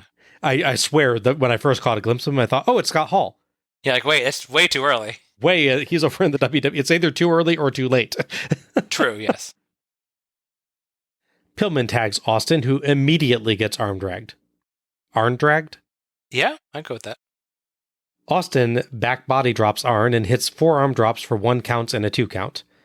Jesse jokes that Arn is like Zsa Zsa Gabor because he's had so many tag partners like Zsa Zsa had many wives. Tony notes that Gabor had husbands. Austin offers Arn a handshake, and Arn agrees, then immediately beats him up. Tag to Roma. The commentators note that Roma and Arn, the less experienced team, are actually showing better teamwork right now, and also cheating with close fist punches. Horseman gonna horseman. Exactly. Austin pulls the hair and gets Roma in a shoulder-mounted bear hug, but Roma awkwardly levers over for a sunset flip for 2. I'm not actually sure if that was even intended to be a shoulder bear hug, or if Roma just didn't get enough momentum to complete the flip at first. Yeah. And it's just Austin doing a great job covering. Now that you say that, I'm not sure myself. I didn't think of that, but yeah, that's a good point. Because it looks like an actual move that Austin ends up doing, but it kind of feels like that was supposed to be a smoother flip. I don't know. Yeah, no, it's... I could see where that would come up, yeah. Roma counters a powerbomb with a backslide for 2, but Austin dodges a crossbody and Roma eats Matt. Pillman in, and he leaps over Roma in the corner, but while he's bragging, Roma clotheslines him down for 2. Arn and Roma work together to wear Pillman down, and Pillman collapses on a whip. Jesse claims that Pillman's knee is hurt. What? Tony says in the flattest possible voice. Yeah, that was great. Pillman's tights have now shifted to expose one butt cheek. Pillman shoulder blocks Arn in the knee and flings him outside and fakes him out on a dive, but Arn dodges the real dive too, and Pillman eats barricade. Pillman barely makes it back in at 9, and he blocks an Arn suplex, so Arn quickly tags Roma, who sunset flips in for 2.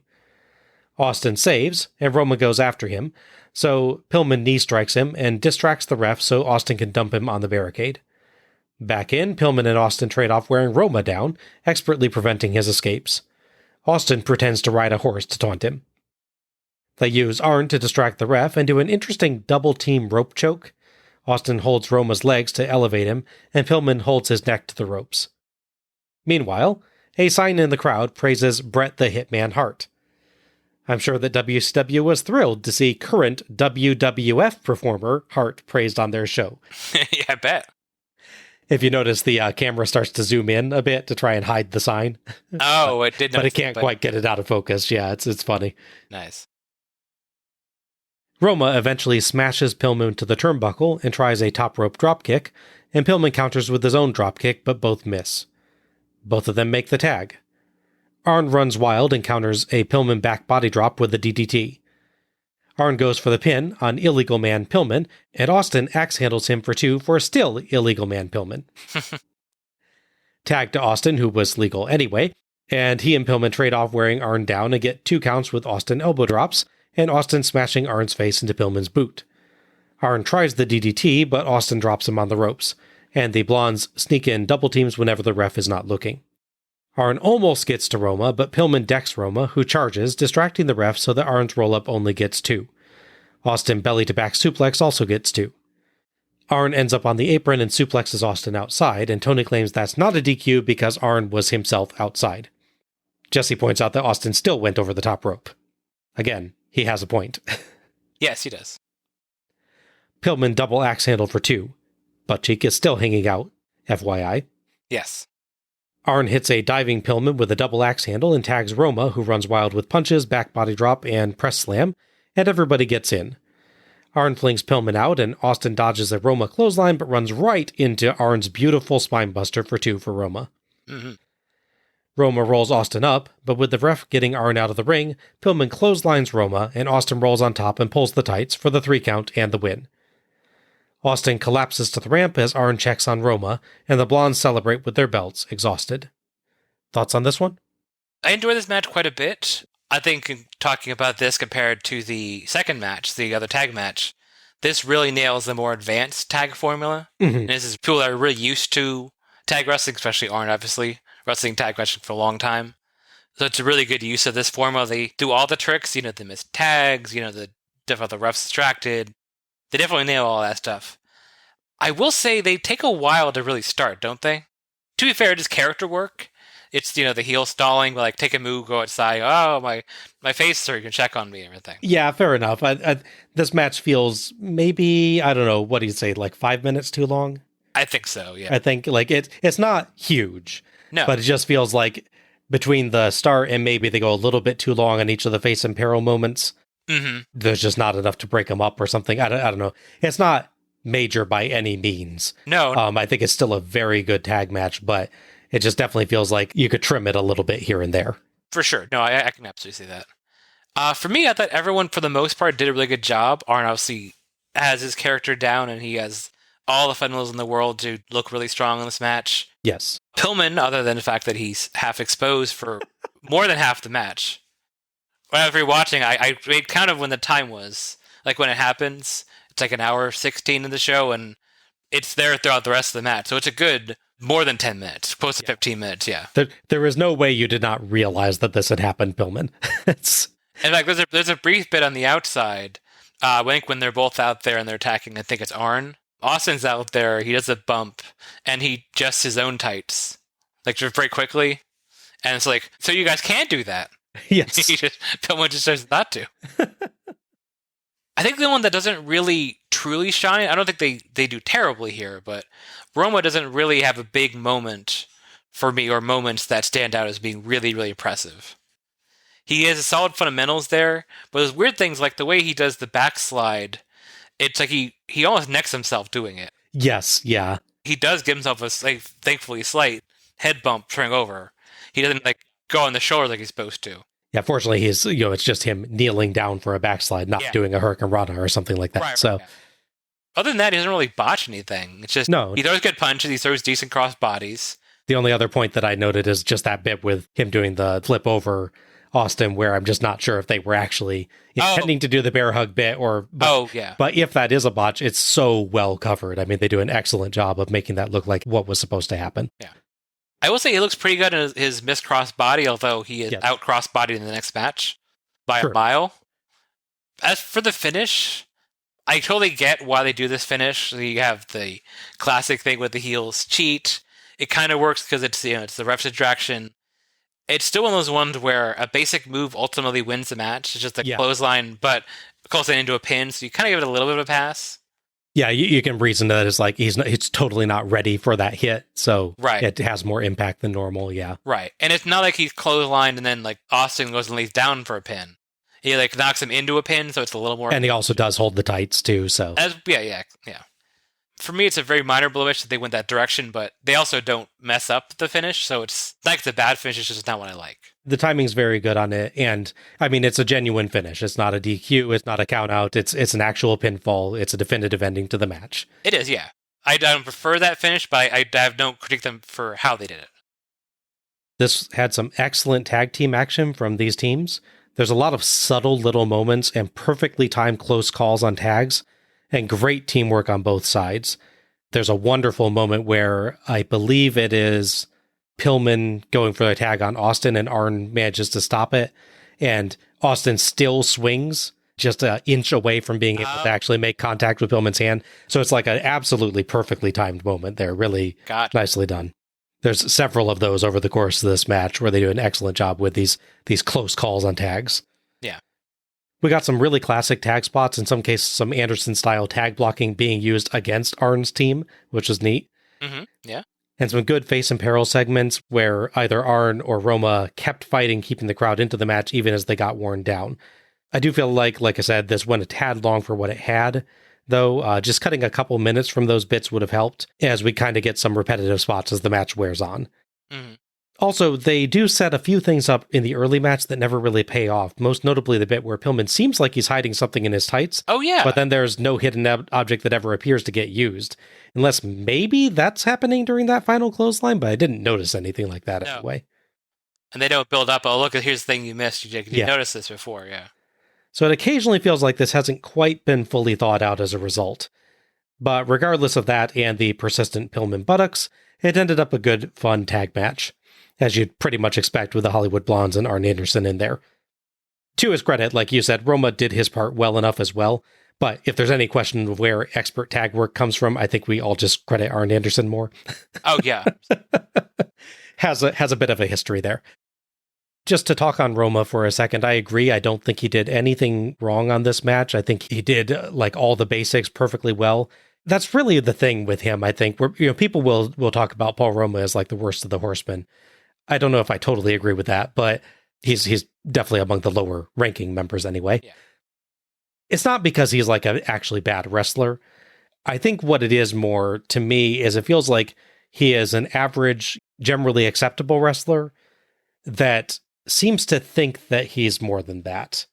And maybe this is actually a storyline thing that they were going for, but maybe not. But there just seems like there's certain matches where it feels like he thinks he's building up the group rather than the group building up him. Yeah. Like they're lucky to have Paul Roma in the group, basically. But I mean, when people talk about Paul Roma and say like, oh, the worst of the Horsemen, Paul Roma, you can take that to mean this guy's an awful wrestler. And he's not. He is a perfectly acceptable performer in the ring. He just doesn't have that extra bit that really puts someone over the top. That's my take on Paul Roma as a Horseman. I mean, yeah, if you're going to talk about like the worst person, objectively based on in-ring work, it's obviously Sid Vicious. I mean, no question.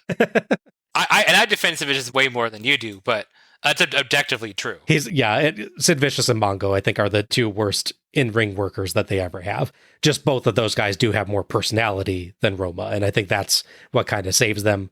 They have big moments that really rescue them one way or another, either Mongo's delightfully weird promos or Vicious just sheer impressive size and power and everything. Right.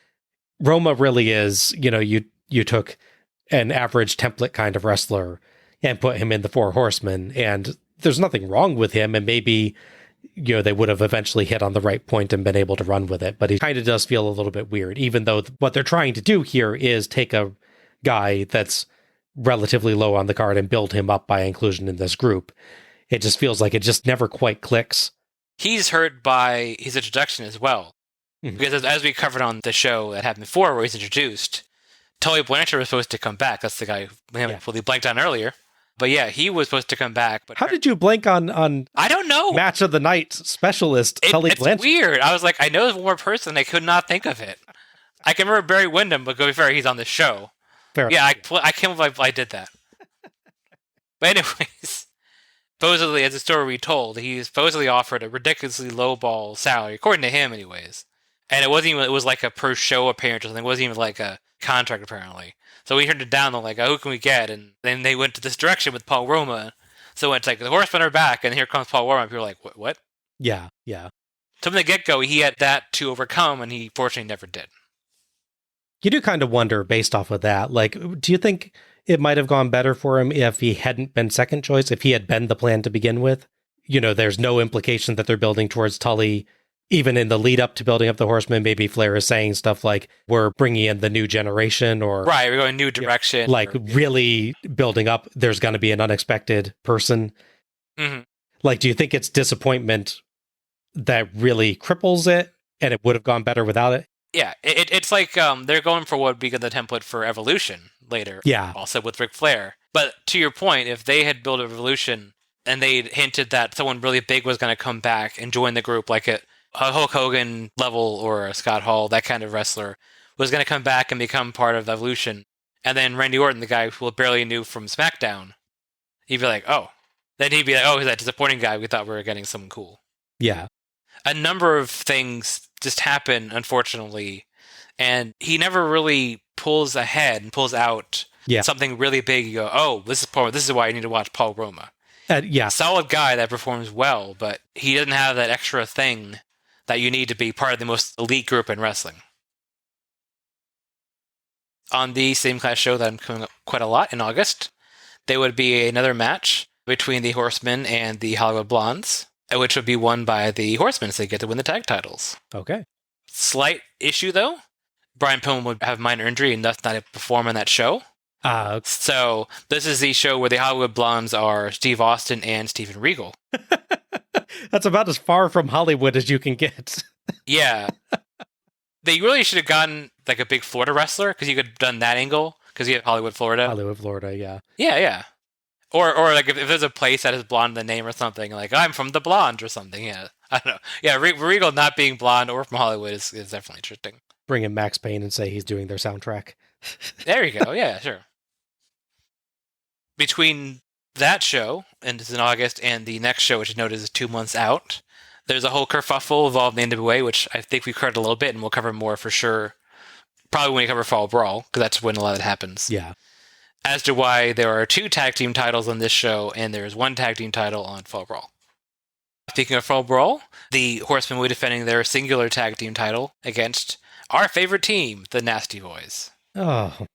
Well, if anyone can make something of it, if Arn's in that match, maybe he can pull something out there. We'll see, yeah.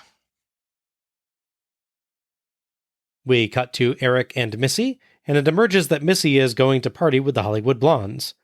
Eric builds up the Iron Man match, and Missy declares it a dream. Eric advertises Fall Brawl and throws to the Iron Man Challenge. So our 6th match is Ravishing Rick Rude versus The Natural Dustin Rhodes in an Iron Man match for the vacant WCW United States Heavyweight Championship. The referee for this match is Nick Patrick. Another Beach Blast, another Iron Man match with Rick Rude. But this time it's actually for a title. It's true. At the time around Starrcade of 92, the U.S. champion Rick Rude would be injured, and fortunately he got to be stripped of the U.S. title. This would lead to, you guessed it, a tournament. Why? Yes. To be fair, this tournament would come down to a finals match between Dustin Rhodes and Ricky Steamboat, which sounds really good. And thus we would get U.S. champion Dustin Rhodes getting his first big title push in WCW. Cool. Obviously helps having your dad being Booker there, but he is... Fair enough, but yeah. Yeah. It gets your foot in the door, but you still got to stay in the door. Yeah, he's an interesting case because you can certainly credit the fact that Dusty is Booker for maybe being the reason that why he gets some of the breaks in his career. But then he actually is a genuinely good wrestler as well. Oh, yeah. He probably gets breaks because of his dad, but then he proves that he actually did kind of deserve them. Exactly, yeah. It's a really interesting case. A little bit later after that would happen, Rick Rude would return from his neck injury, and he'd demand his title back, apparently forgetting how this whole title thing works. He's assuming he should hand it back to him for some reason. Come on, Rude, there's got to be at least 12 tournaments before that happens. Yes. In the build, there would be a bunch of confrontation between them. Dustin was defending his title against someone else, and he'd be attacked by Rick Rude who would steal the belt, and obviously eventually he would get it back. But ultimately, it would come down to a match between the two of them where there would be a contested ending where both the shows were down and then up as they talk in commentary, it matters how quickly the shows being up happens. Mm-hmm. So it's contentious enough that the title is upheld. So after all of that, a guy strips the title, a tournament happens, and then once the guy comes back, they hold the title up again. Rude makes his entrance first to his ridiculous theme song. We see a sign in the crowd that reads, "Ravishing Rick Rude is the Iron Man, but he will never be the man." Jesse reads it, but cleverly cuts off at where it says, "is the Iron Man," to turn it purely into a compliment. Nice. Rude asks for respect as the next United States champion. Rude's tights today feature bionic legs, which is awesome. Yes. The character, I think, is supposed to be him, but it looks more like Freddie Mercury. A little bit, yeah. Is Freddie Mercury a Terminator? Rhodes comes out in his usual awesome sparkly jacket. He only has one, but it's a good one. That's true, yeah. Jesse is not a fan of Rhodes's The Natural theme song. Yeah, quite about it being on goat warping music or something. Yes. It's a very specific, confusing complaint. They get in each other's faces and grapple around the ropes, forcing Patrick to interpose himself to break them up a few times. Jesse praises Patrick for that, astonishing Tony. Rude cheats early and often with eye rakes and swivels his hips. Rhodes hits a back body drop and lands hard strikes, then slaps on a reverse chin lock and mocks Rude's hip swivels. Rude constantly searches for leverage during the chin lock in a nice touch. Mm-hmm. Rhodes drops on Rude to keep him in the hold, but Rude eventually gets his knees up. Ow. Yeah. Rude clotheslines Rhodes and he gives a great spinning cell. Rude top rope axe handle and he swivels his hips, but his back hurts, so he decides I must suffer for his pain and puts on a bear hug. Makes sense. Rhodes fights back, but Rude turns the bear hug into a belly-to-belly suplex for 2. Rude works a reverse chin lock, but Rhodes hits an electric chair drop, but Rude gets his knees up on a splash. Exact same spot with Steamboat last year, as I recall. We have now hit the 10-minute mark. Mm-hmm. Rhodes works the leg with kicks, a knee drop, a vicious ankle hold, an apron smash, a standing ankle lock, a leg drop, and even sort of a seated sideways figure 4, earning 1 and 2 counts when Rude slumps from the pain. Some really excellent variety of holds there from Rhodes. Yeah, it's almost, I think it's called an Indian Deathlock, I think. It's similar to that. Yeah, it might be, although isn't that the one where they stand up first and kind of do the fall back into it type of thing? I think so, yeah. Let's do the JR thing, where it's a modified insert name. Yeah, there you go. It's a modified Indian Deathlock. Rude finally manages an eye rake to get free, earning a warning from Patrick. Rhodes lands punches and whips Rude to the ropes, but eats a knee strike, backbreaker, and the Rude Awakening for 3. So that's 1-0 for Rude. To this show's credit, they pull a little graphic up that tells you about it. Yes, they do. Admittedly, about 2 minutes too late. Right, yeah. And it shows up in squiggle vision. It's like somebody realized, oh crap, we meant to have that designed before the show and forgot. So they do a quick Microsoft Paint drawing. Yeah, I think I noticed, because I watched this match most recently, is Tony praises the graphic, but he says it somewhat sarcastically, so I'm not sure if he actually liked it or not. Like, that's a really impressive graphic we have here, guys. Like, to go back, like, thanks, I think. Rhodes wonderfully stumbles all over the ring once he's up, until Rude hits him with a diving clothesline for several 2 counts. He really made the Rude Awakening look impactful there. Oh, yeah. Rude beats the crap out of Rhodes, who rolls to the ramp as we hit the 15-minute mark. Rude snaps his neck across the ropes. Patrick starts counting Rhodes out, and Rude counts along, but gets bored around 4. Yeah. Rhodes makes it in at 7. A beach-themed scorecard appears, as you noted, but it's several minutes late. Yes, that's true.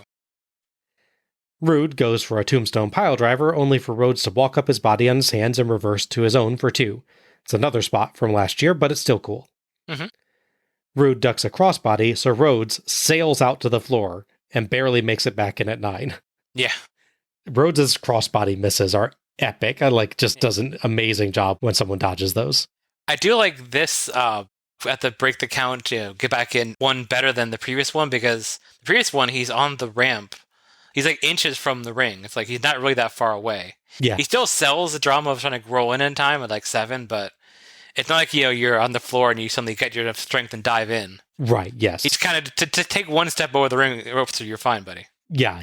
You can literally just keep crawling along the ramp because it's even ground with the ring on that one, where this one he actually has to get himself up off the floor, yeah. Exactly. It's less dramatic is all. Rude earns 2 counts with snap suplexes as we hit the 20-minute mark, but Rhodes counters with his own suplex for 2. Rude pulls the tights to send Rhodes to the turnbuckle to stop a comeback and tells Rhodes, "You ain't The pitfalls of live TV," Tony notes. Yeah, he is very loud when he says that, yeah. Yes.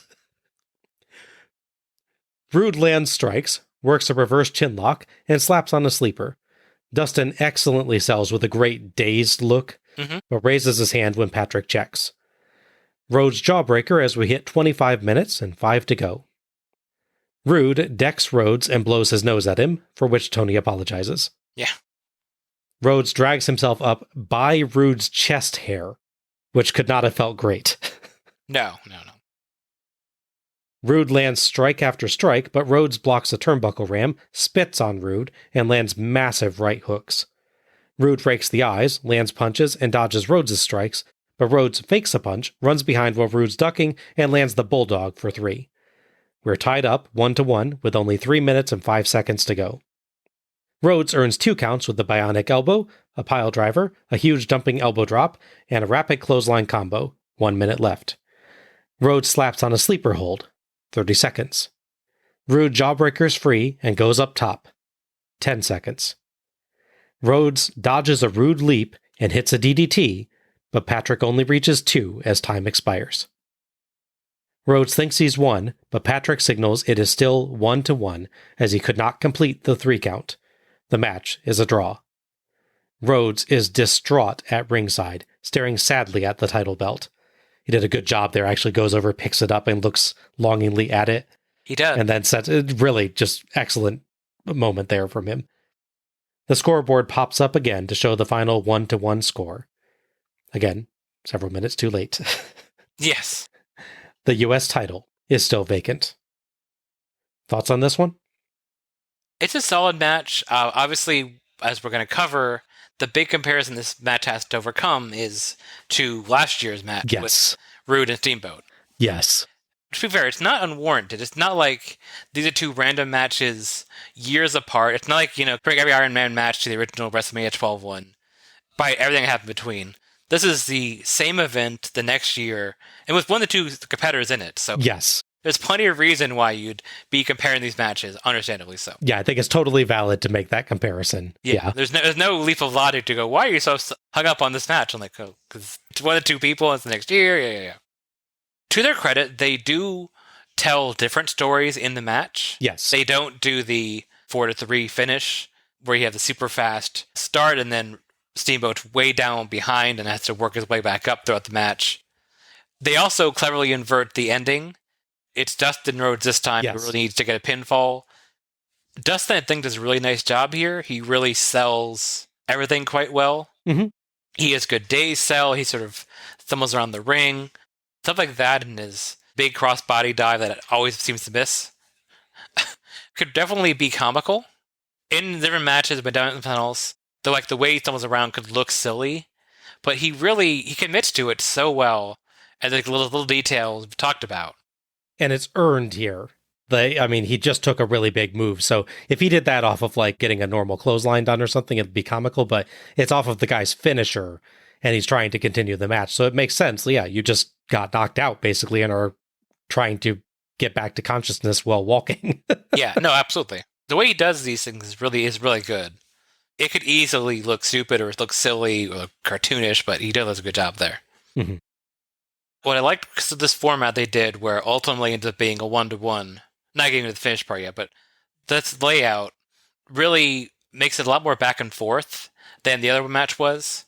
The Steamboat Rude match is Steamboat's ahead, he's just like dramatically attacking, and then suddenly he's taken out one blow and gets this big deficit, he's got to earn his way back up against Rude. This one is definitely a more even match, and really, I think both of their characters shine through, much like it did last year with Steamboat and Rude as well. Yeah. Rude really nails his cocky character, even to the point where the commentators, both the heel and face commentator, are saying that they wish he was more aggressive on actually doing moves and not, blowing his nose at him or taunting the crowd and everything. Yeah, I know Jesse at some point says, I don't know if him taunting that much is a good idea. He's only up by 1. Exactly, yeah. This is one of the matches too that's really aided by commentary because they really do sell a story. Uh-huh. Now, so the ending.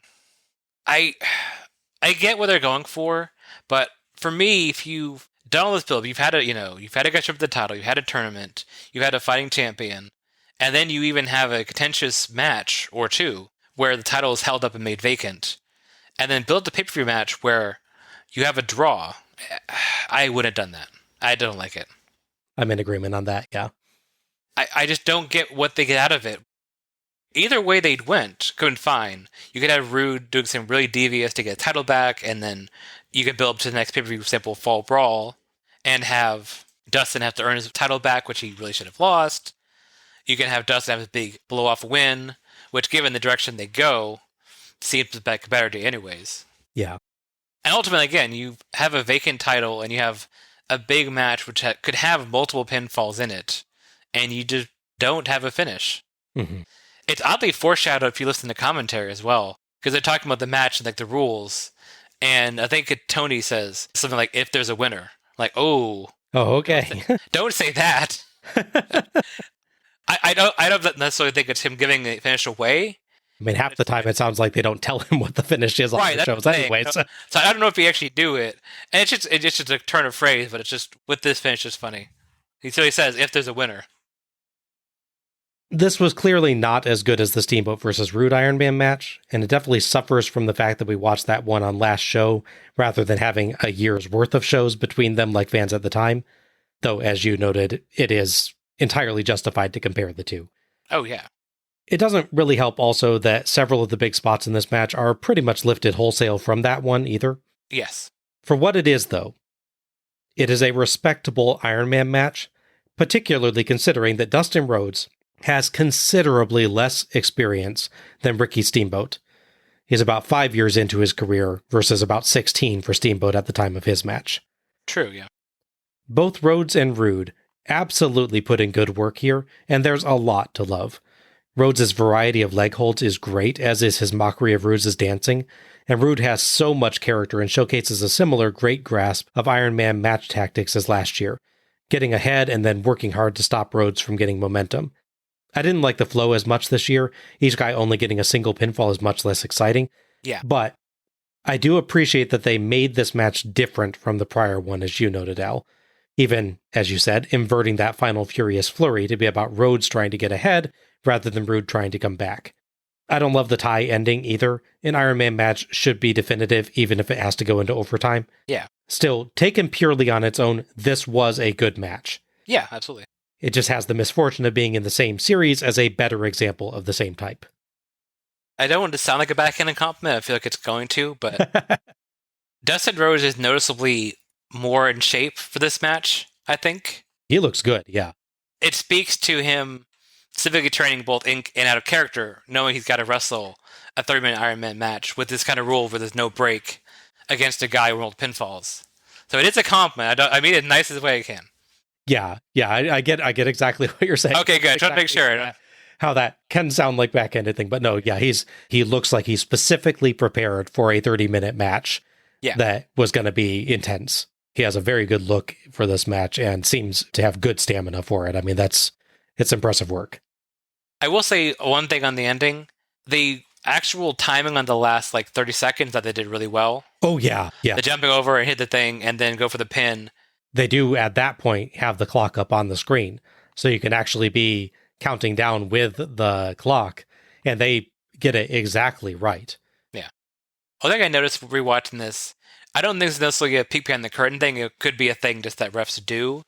But I noticed towards the end, when they're doing the sleeper spot, you can hear Nick Patrick blatantly tell them, 6 minutes, guys. Yeah. It's kind of telling how much time they have, but I could see a ref doing that otherwise as well. Yeah. If this wasn't an Iron Man match, it would be really obvious what's going on. But I could see, in an Iron Man match, telling the competitors how much time. It actually does make kind of sense that would be a referee role, yeah. Yeah. And in fair, it is also Nick Patrick in his big booming voice, so yeah. I'm sure he was probably whispering it, but it just came through. So the title situation would be resolved shortly after this. Surprisingly, it is not in the same Clash show I've mentioned what feels like 100 times now. They actually would have a blow-off match on WWE Saturday Night in late August. One final match, a regular match, weirdly after an Iron Man match, where Dustin Rhodes would finally beat Rick Rude and become the US champion. Okay. As for Rhodes, he is required legally and by blood to be in a War Games match, which is taking place at Fall Brawl. So that's what he's doing. More on Rude later, because he fought from their people. Tony notes that the controversy remains between Rude and Rhodes and builds up the upcoming NWA title and the Masters of the Powerbomb versus the Superpowers. He goes over Flair and Windham's history and throws to some footage of several brawls between Flair and Windham. During one of the clips, Tony name drops Jackie Crockett, as he and Crockett are trying to find Flair and Windham, who end up brawling in the parking lot. Our seventh match is The Nature Boy, Ric Flair, versus The Lone Wolf, Barry Windham, for Windham's NWA World Heavyweight Championship. Referee for this one is Randy Anderson. Barry Windham would win the NWA title on the same pay-per-view that Ric Flair officially returned to the WCW, since they're all saying it, I might as well too. As a show of respect, because he was at ringside, he came in and was going to put the belt around Windham's waist. Windham didn't see him come in and thought he was doing something else. So that started this mindset where you think of Flair as his enemy. This also led to a part I mentioned earlier where Flair and Anderson were challenging for the tag titles on the Clash show, but Windham interfered and caused them to technically win by disqualification, which again means they didn't win the titles. Yeah, so they're trying to build a story of basically that Windham, he sees himself as the lone wolf. He's most known being associated with the Four Horsemen, and before that Lex Luger, and part of his family association as well. But here he's on his own. He doesn't need his help. He's got to really prove that he's the man in WCW. And to be the man, you got to beat the man. Yeah, he's got to defeat Flair to prove that he is truly the champion, even though obviously he is in fact the champion already. Yeah, it's an interesting dynamic that they will highlight throughout the match, that Windham is the champ, but it feels like he is the one with something to prove. Exactly, yeah. On the previous Clash show, Windham had his only major title defense, which was oddly against Too Cold Scorpio. Oh, okay. I can actually see that being kind of neat. Oh, yeah. I don't mind the match at all. It is just kind of seemingly a random pick. Yeah. Flair is out first in a tremendous gold robe. Mm-hmm. Weirdly, his music cuts out very early, only getting the opening notes out. Windham is out to his theme, and he gets it the whole way to the ring. Interestingly, in the video package, he had like a goatee, but he has shaved since then, which is kind of a shame, as the goatee looked really cool. Yeah, I thought it did as well. A fan in the crowd has a homemade cardboard replica of the big gold belt. It is actually not bad. Mm-hmm. They put a lot of love into doing that. I appreciate it. They trade strikes until Windham levels Flair with a clothesline. Flair kind of forgets to sell a Windham punch. He stumbles back but doesn't show any pain. It's rare from him. Just once, but yeah. Flair lands chops and gives a woo. Jesse notes that even if Windham is champion, it feels like he's the one who has to prove himself. Windham, whips Flair to the corner, and Flair flips over the turnbuckle and falls to the floor. Windham mows him down with a clothesline. Jesse claims Windham is, quote, pulling out no stops. It's all the stops, Jesse. Yeah. That's a pulling out no stops would be not trying at all. Yeah, right? Yeah. Windham suplexes Flair back in and no-sells his chops, so Flair pokes his eyes and wears him down for a sleeper hold, but Windham rams him face first to the turnbuckle, so Flair flops. Windham earns 2 counts with a power slam, a leg drop, and a huge flying clothesline, but argues with the ref and walks into a couple Flair right hooks for 2. Flair dodges a clothesline and crossbodies Windham out of the ring. It seemed like something went slightly wrong there. Windham didn't catch Flair like you normally do, and he threw himself backwards quite visibly. And then he also drags Flair out moments later, which probably means both guys were supposed to go out originally. Yeah, that's what I was thinking that as well. Maybe it's a tricky thing because of his size. Even as big as Flair is, because people kind of forget Flair is a normal-sized pro wrestler. He's just somebody that they're all giants. Yes. But Windham is taller and lankier. Windham is a very, very tall guy, yeah. Yeah, so I could see if Flair hit him too low on the chest, maybe, he'd sort of bounce off the ropes and not go through. Yeah. Whereas you got to hit him higher up towards the shoulders, and they'd both carry over. So maybe that's what happened. They brawl outside as one fan yells, "Flair, you're too old. Get out of wrestling." Buddy, if you're expecting Flair's career to wrap up in 1993, I have some bad news for you. Yeah. Back in, Flair hits an atomic drop and a knee drop, but Windham blocks a suplex, puts him up top, and hits his superplex. He stuns himself as well, though, so he's unable to pin. He eventually drags himself to his feet and goes up top, but Flair dodges an elbow drop. Both men are down, but Windham eventually crawls on top for 2. "Come on, Harry!" someone yells. So close. Yeah, who's there? I think there's like one slightly drunk guy in the crowd or something during this. I don't know. Yeah, it could be. Flair gets 2 with a roll-up. Windham flings him to the turnbuckle, but Flair goes up and over, sprints along the apron, springs up top, and hits a flying body press. But Windham flips it over for 2. Flair kicks Windham in the knee and goes for the figure 4. Windham fights it off several times, but Flair eventually locks it in. Windham stretches for the ropes, but can't reach, and his shoulders are down, so Anderson counts 3. Flair wins. Neither Windham nor Flair seems to have realized that the match is over, as Windham is still fighting the hold and Flair still has it locked in. Anderson audibly tells Flair, "You've won," and a stunned Flair releases the hold and celebrates to loud cheers as the bell belatedly rings. Thoughts on this? I thought it was a quite good match, although I will say it's surprisingly brisk. Yes. I got that really feeling. I didn't notice it as much watching it before, but then looking at the timestamps, I'm like, oh, wait, yeah, this is over way quicker. This match is technically shorter than the second match of the show. Not by much, mind you, but still, it's weird that an NWA title match with Ric Flair is like 11 minutes long. Yeah, it's quite short, yeah. With the time they're given, or the time they work, however you want to look at it, I think they do a good job of telling a nice story throughout. Windham obviously can use his strength and size advantage early on. Flair has to counter that eventually. And Flair's also going to counter the fact that Windham knows him very well, having been teammates together, and colleagues even not on the same side. So it's nice to see that certain moves that might work for Flair and other people don't work for Windham because, he's seen it before, or he's worked with them when he's doing these moves. Yes. He notably gets several counters of the figure 4 at the end, even before it gets locked in. Yes. Which I really liked that. Yeah. I think is unless I just completely misremembered it. The only few times they don't do the Flair goes for the figure 4, immediately is rolled up and kicks out a 2 spot. Yeah, Windham does counters with like kicking him away and levering him around with the legs, but I don't think he ever does the roll up, no. That's just weird because that seemed like that's a rule. It's even carried over to Charlotte Flair's matches. Yeah. Almost always the first time she tries it, they roll her up and she kicks at it too. It's interesting that they both no counters and also don't do the most famous counter. Yeah.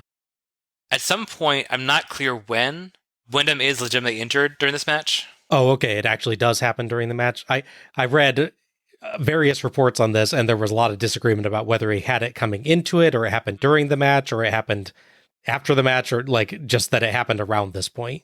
That could be the case. When I've read it happened during, but again, they are conflicting reports around it.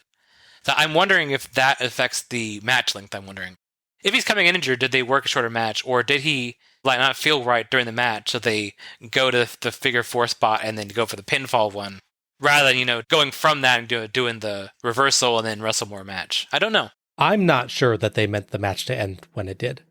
It's very possible.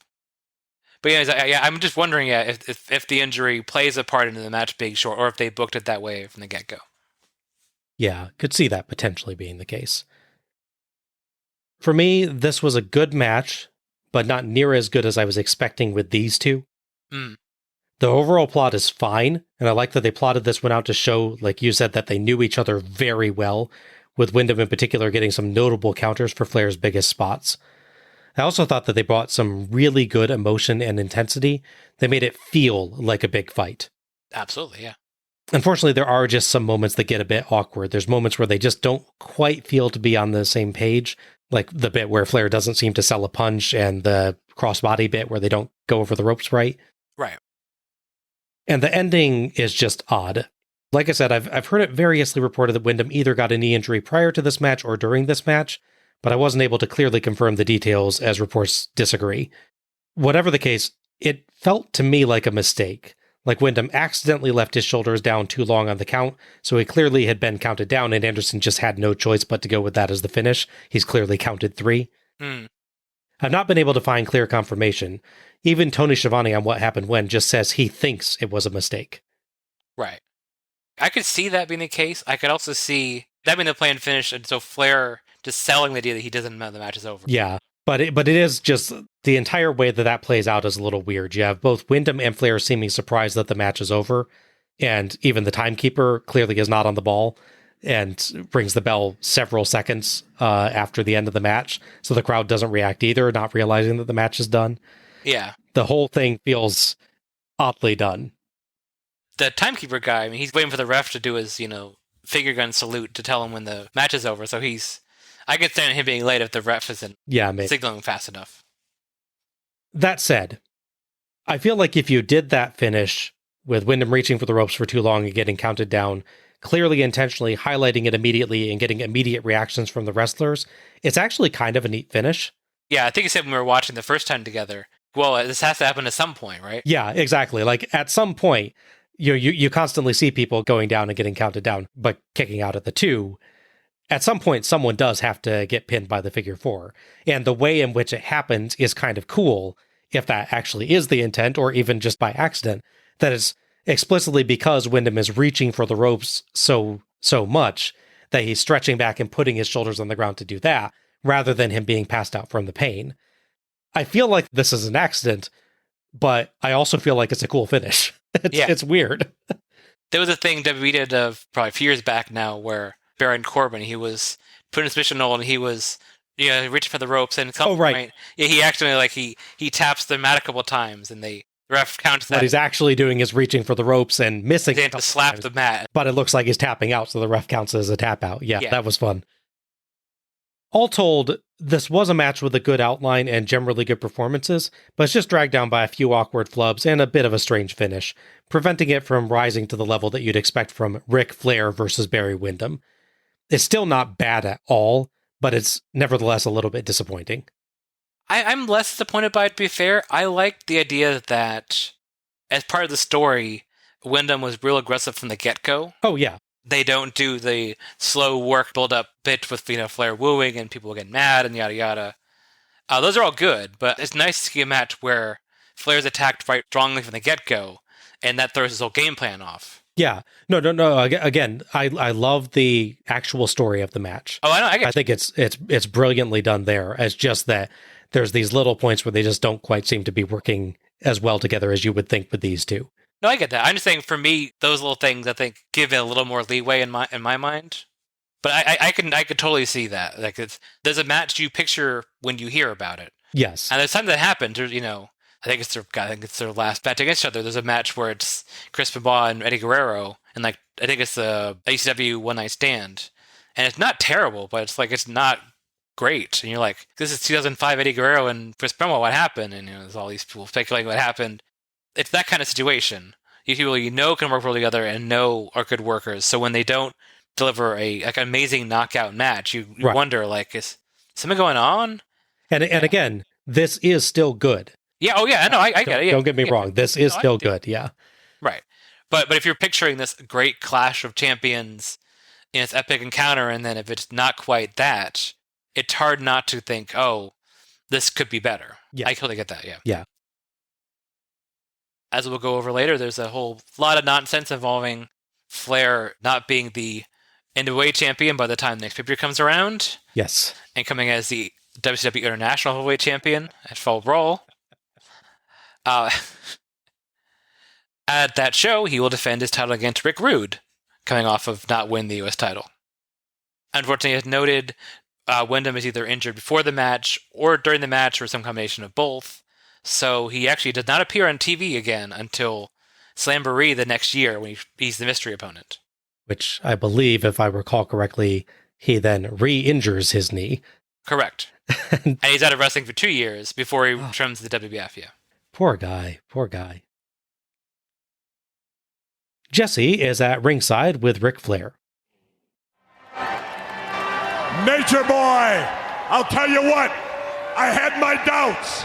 I didn't think it could be done 10 times, but you proved me wrong, and you proved, like I think George Foreman proved to a lot of people, that you get better with age. 10 times Nature Boy Ric Flair, World Heavyweight Champion.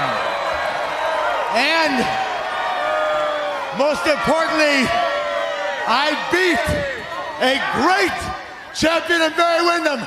But now, as they say, it's time to style and profile.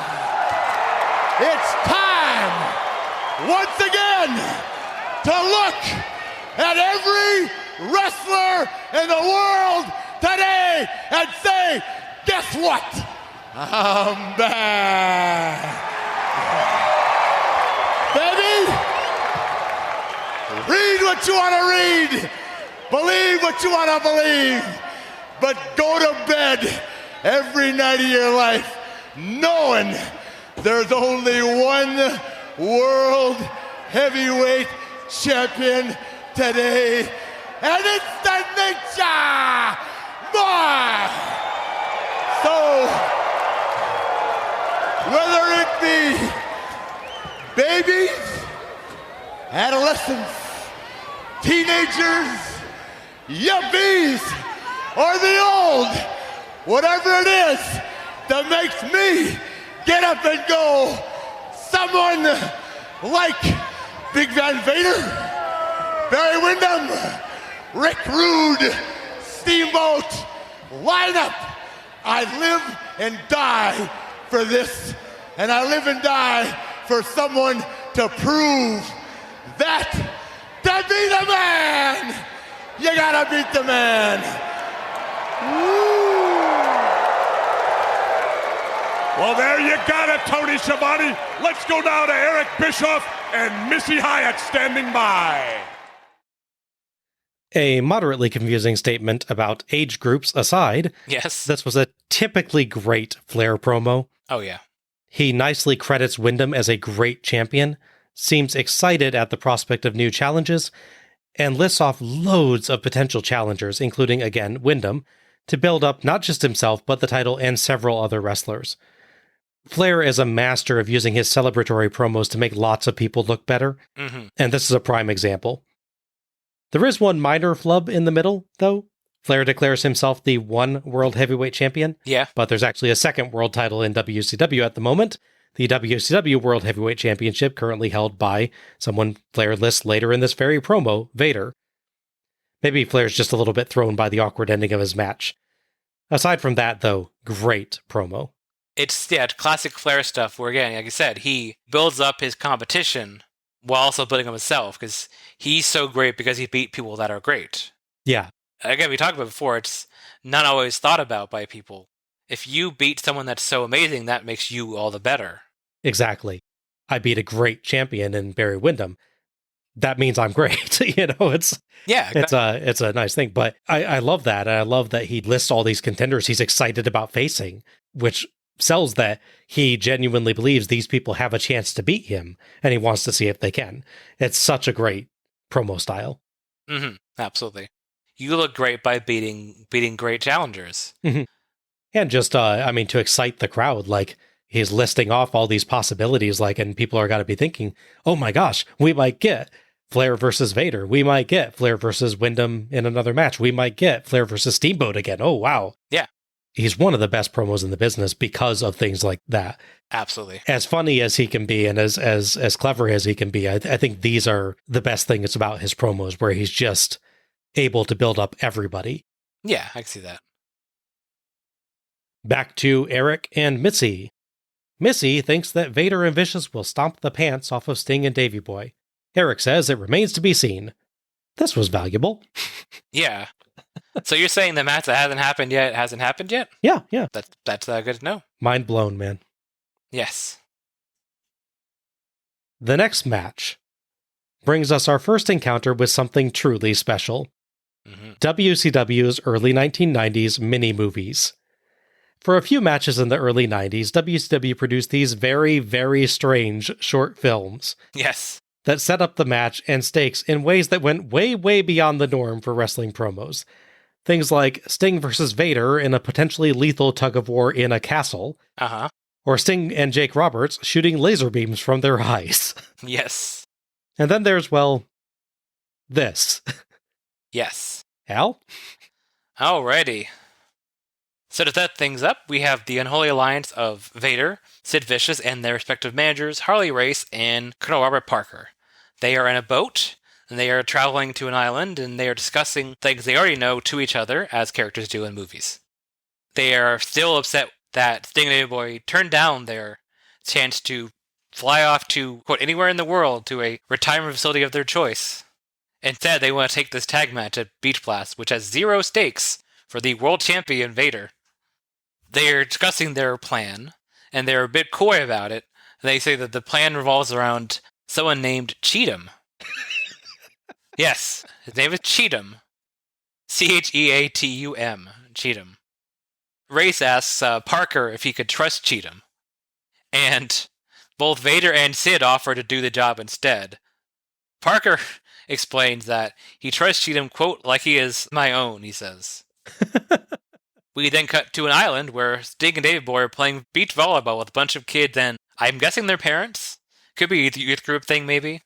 Can you imagine a sleepaway camp, but like an island with Sting and British Bulldog in 1993? Yeah. That'd be interesting. That'd be interesting, yeah. So we first could look at Cheatham. Cheatham is, as we describe, a little person who is wearing a wetsuit, has a goatee, and an eye patch. Yes. So you know he's evil.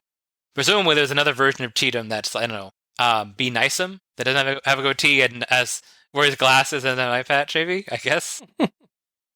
He swims up like a shark, right up to their boat is parked on the shore, like with very shallow water. Like you could walk, kids are standing in there, so it's very shallow water. And to be clear, by like a shark, you literally mean he has a shark fin on the back of his wetsuit for some reason. Yes. Yes, and they play a ripoff of the Jaws theme, yes. He pops by the 2 kids that are staying by the boat, pops out, and he scares them off. And he's carrying what looks like a big thermos. He opens up the thermos, and there is a time bomb in it. Yes. I believe the thermos was to keep the time bomb getting wet, so at least that kind of makes sense. As much as any of this makes sense, obviously. Can I pause for a moment to psychoanalyze this plan? Sure, okay, go ahead. Okay, so first off, we have the idea here is he's being sneaky, right? Yes. He's trying to get there without being noticed and get to the boat, which he does by intentionally wearing a shark fin on his back so that it looks really terrifying that he's getting close to 2 small children playing in the water. Honestly, he's really lucky that no one noticed and ran over to try and get the 2 girls out of danger, because that would have blown the entire plan. Yes. So maybe next time go without the shark fin. Yeah. But it wouldn't have been as funny, Bob. Yeah. You have to understand, jokes have to be layered to the point of ridiculousness. Sure. He has to be a little person, he has to have a goatee so he's evil, and he has to have an eye patch, and he has to be dressed like a shark. You take one of those things away, like you take his goatee away, it's just not funny at all. I don't want you to get about comedy, Bob. So they planted a time bomb on the boat. This is not a remote trigger device. Nope. This is a time bomb. And Parker and Harley Race are going to offer Sting and Davey Boy in a moment the chance at retirement again, paid travel to the retirement destination of their choice. Not clear if they also will pay for the retirement resort fees on a regular basis or if it's just the travel. But anyway, what are they going to do if they accept? If Sting says, yeah, oh, that sounds good, but they've already planted a time bomb on their boat, are they just going to say, oh, you agreed? Oh, well, hold on a second. We just have to go over to your boat for no particular reason. Oh my, what's this? I'm sure it's nothing. I'll just get rid of this for you. Well, counterpoint, Bob. They are evil. So they're just going to blow them up either way? Is that the idea? Yes, that's the idea. But it's just like, why go through the trouble of making the offer? Just plant the bomb. Well, because of the way the thing plays out, the bomb was planted before they even actually arrive on the island. So it's not like they need to show up on the boat to distract them from seeing Cheatham. No, yeah. They could literally just plant the bomb and just, that's it. And the boat just explodes at some point. Yeah. It's the most nonsensical thing. It's like, I would get it if they used a remote trigger device where they could be like, okay, we planted the bomb, and now if they say no, we'll go back to our boat, pull out the probably absurdly large, like Paul Heyman style cell phone remote trigger device for the time, and press the big button on it to blow it up. But it's a time bomb. Correct. It's going to go off no matter what. Maybe the idea is like, if they accept the offer, then they were going to like party with them on their own boat all the way back because they're being... Don't worry about that old boat you left there. Yeah. After all that happened, the heels storm the beach like it's Normandy with this little boat where the front part drops down and they walk onto the beach. Sid Vicious is wearing his wrestling gear, which, to be fair, would be, other than the boot, would make sense on a beach. It's a perfectly fine beach wear, yeah. It's a Speedo, yeah. But he's wearing flip-flops instead of his wrestling boots. Whereas Vader is wearing his full gear, and yeah, screw that, I'm not wearing flip-flops. So, yeah, they come out, and they approach the faces who seem nervous. They march toward each other like a spaghetti western, playing some music they have from the Turner catalog that sounds like a showdown between the man with no name and someone else but to happen. They again give them the offer of the first-class trip to the retirement facility of their choice, and Sting plays up the idea that, maybe we should go along with it. I mean, look how big they are, they're strong they are. Like, maybe it's a good idea. And Davey Boy is incredulous, he can't believe that Sting is saying this. Him saying this makes the group of bad actors they cut to really sad. They are the worst actors ever. It's like, yes. Oh. And the editing is amazing. There's like 6 of them on the beach. Then when Sting does his lines, they cut to like 8 people in a completely different location. Yes. And what? I can't believe it. I think it wouldn't have been so bad in this segment if they actually had that crowd in shot, reacting live to the promo. But because they cut to another shot, you can tell they're not actually reacting to that thing. They've just been told, someone probably holding up a sign like, go, aw. And yeah. It's like the flashing sign for the audience at a taping of TV show, yeah. Will Sting accept this offer and retire, even though, in fact, he's not retired as of 2023? Somehow? Nah, he says, and they then proceed to say their very elaborate line, mostly in sequence. They do their best. I think Dave Boy is like a split second behind Sting here. Like, nah, we'll see you at Beach Blast. So they reject it again. That makes the bad actors they cut to happy. Yay! Woo! It really gives me great respect for the big cheering crowd from the end of UHF.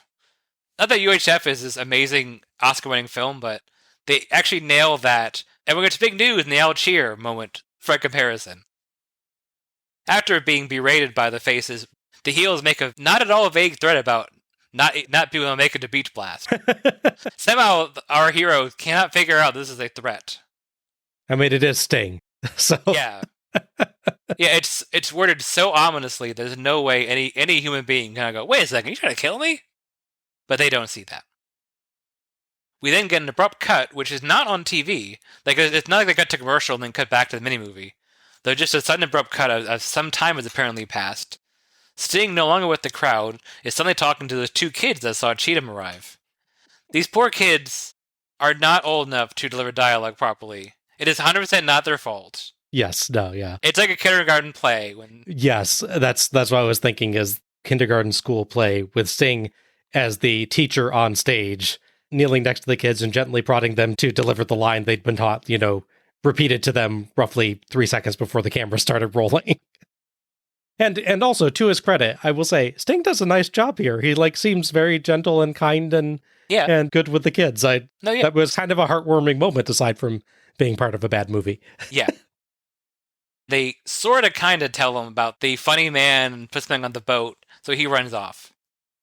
Seconds later, he had just walked up behind, and not enough time has passed for him not to have clearly heard this. Yes. Because seconds later, David Boy walks up to the exact same kids, and they started telling the same story again, but they simply mentioned the ticking sound, which they didn't mention the Sting for some reason. At least not clearly. So suddenly we get this dramatic shot of cutting between Sting looking around top of the boat and British Bulldog running down the beach like it's the training montage in Rocky 3. Or an episode of Baywatch. Yeah. Dave Boy does what's obviously a dive from, not even a diving board, just something from a pool into the water. Yes. He jumped from the sand into the beach. But they cut about 3 seconds before he would hit the water.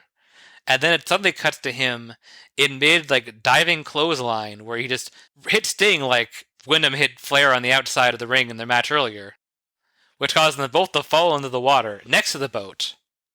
Suddenly cut to the boat on the outside, a completely different shot where they're nowhere to be seen. An explosion is very lazily interposed in front of the boat, because they didn't blow up a real boat for this. Oh no! Are they dead?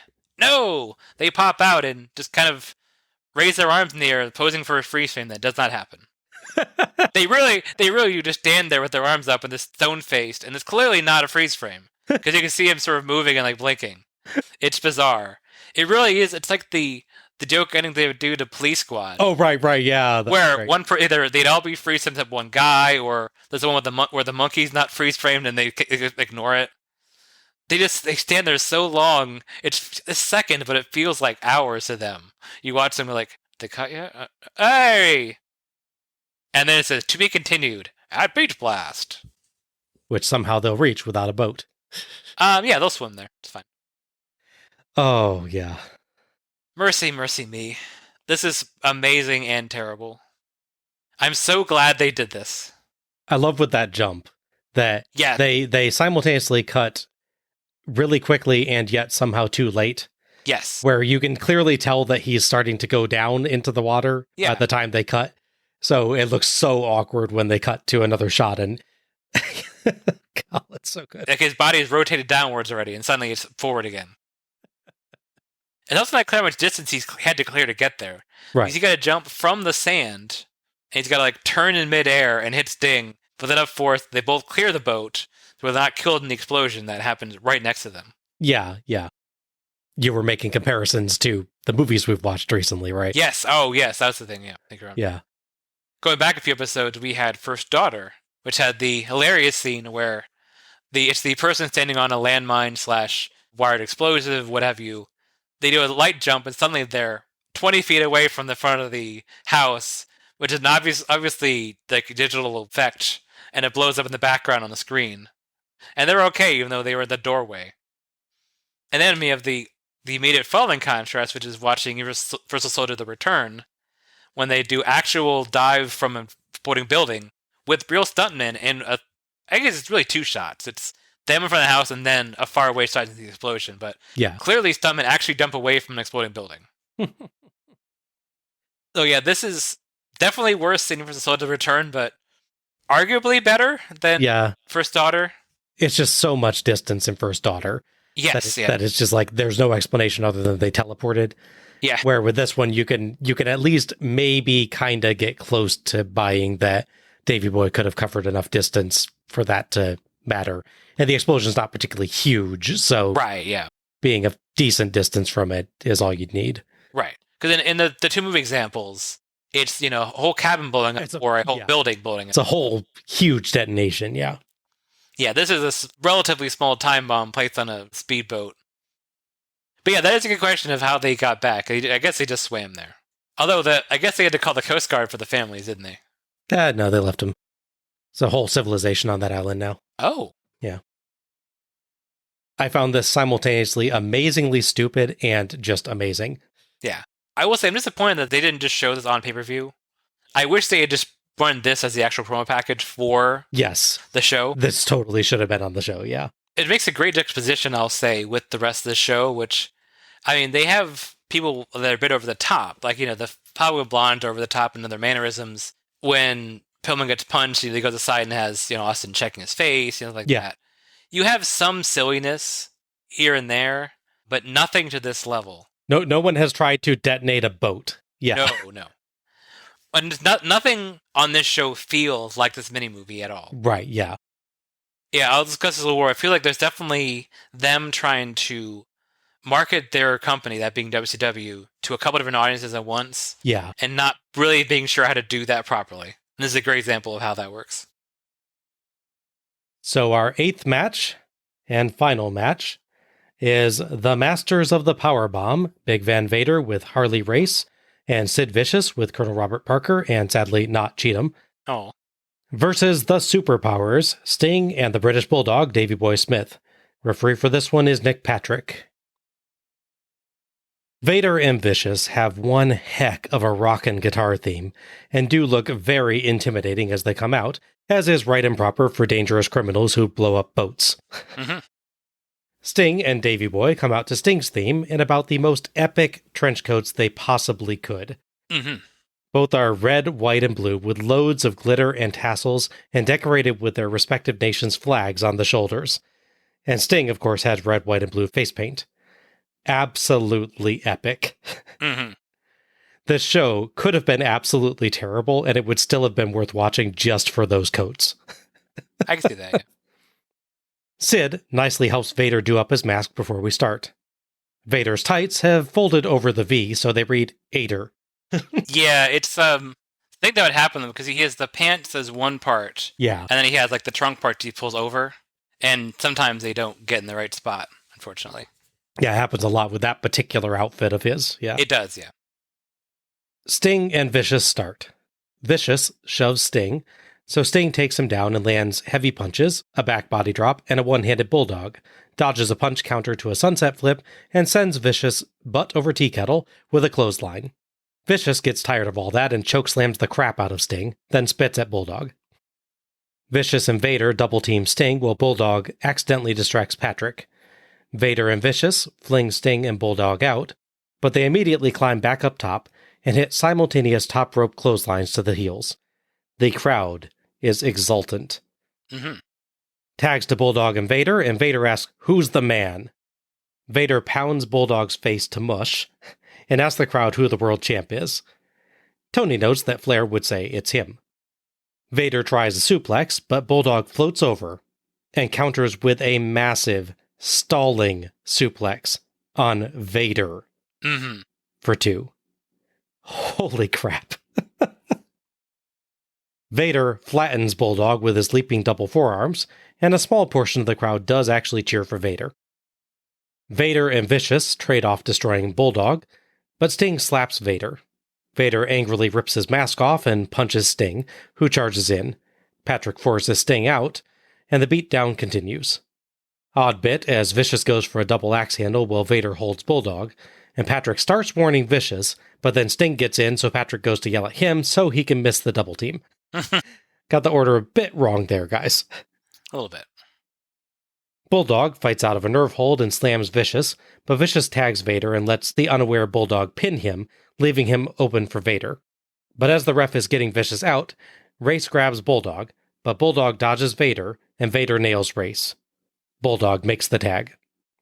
Sting pelts both heels with punches and lands a great dropkick to Vader. Stinger call. Vicious nails Sting from outside, and Vader and Vicious trade off pounding Sting to find paste, with Vader landing such heavy strikes that they blow right through Sting's guard. Vader lands the falling fridge. Yes!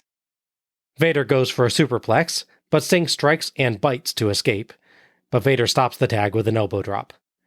Not long after, though, Sting dodges a Vicious elbow drop and makes the tag. Bulldog gets Vicious reeling, but Vicious tags Vader for a Samoan drop for 2.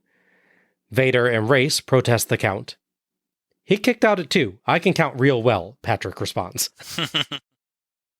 Second rope Vader bomb for 2 as Sting saves, but Vicious shoves Sting to the ramp. Sting slams Vicious on the ramp, as Vader hits his amazing moonsault to Bulldog. But Sting sprints all the way down the entrance ramp and leaps over the top rope to hit Vader in the face before Patrick can even count. Mm-hmm. In perhaps the most epic pin save in wrestling history. It's gotta be up there, yeah. It's an amazing spot. Sting leads the crowd cheering for Bulldog, and Bulldog dodges a Vader clothesline and swings up for a crucifix pin, levering Vader down as Sting holds Vicious back for the 3 count and the win. Sting and Bulldog get to the ramp celebrating as Race looks dejected.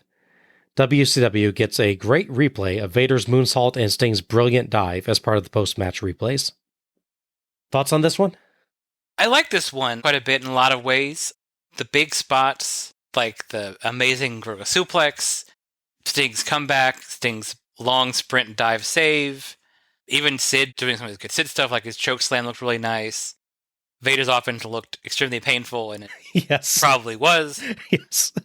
A lot of stuff looks really good here. I think for me, certain things didn't quite get enough time. For instance, the suplex that Bulldog does is amazing. No question about it. Even if you can tell that Vader's helping, there's still a lot of work Bulldog's doing on his own. Yeah, Vader can help get himself up there and hold still, but then it really is Bulldog doing the work of lifting him. Right. But so the way it plays out, it's an amazing spot. But within 20 seconds of the spot, Vader's back up and knocked Bulldog down. You're like, oh. Like, no one really has time to process, wow, look at this guy did to this amazing powerhouse, this guy, because he just knocked back down again so quickly after. I still enjoy the spot, but it didn't quite have the same effect. The way it would like this is, Bulldog does suplex, maybe Vader rolls out, or Race pulls him out or something, and they really sell, look what happened, look at this big thing. Instead, let's go right to the next move. There's a rushing aspect to it, if that makes sense. I can see that. I don't think it bothered me that much because I felt that it helped to emphasize the match's theme, actually, that, as many times as Sting and Bulldog managed to make an opening for themselves, Vader and Sid are just too strong. And so it really takes the combination of everything they do over the entire match to finally get just enough time to get the win. To me, it's less of a improper emphasis on Bulldog's thing and more an emphasis on just how strong Vader actually is. That even when this happens, it still doesn't take him down.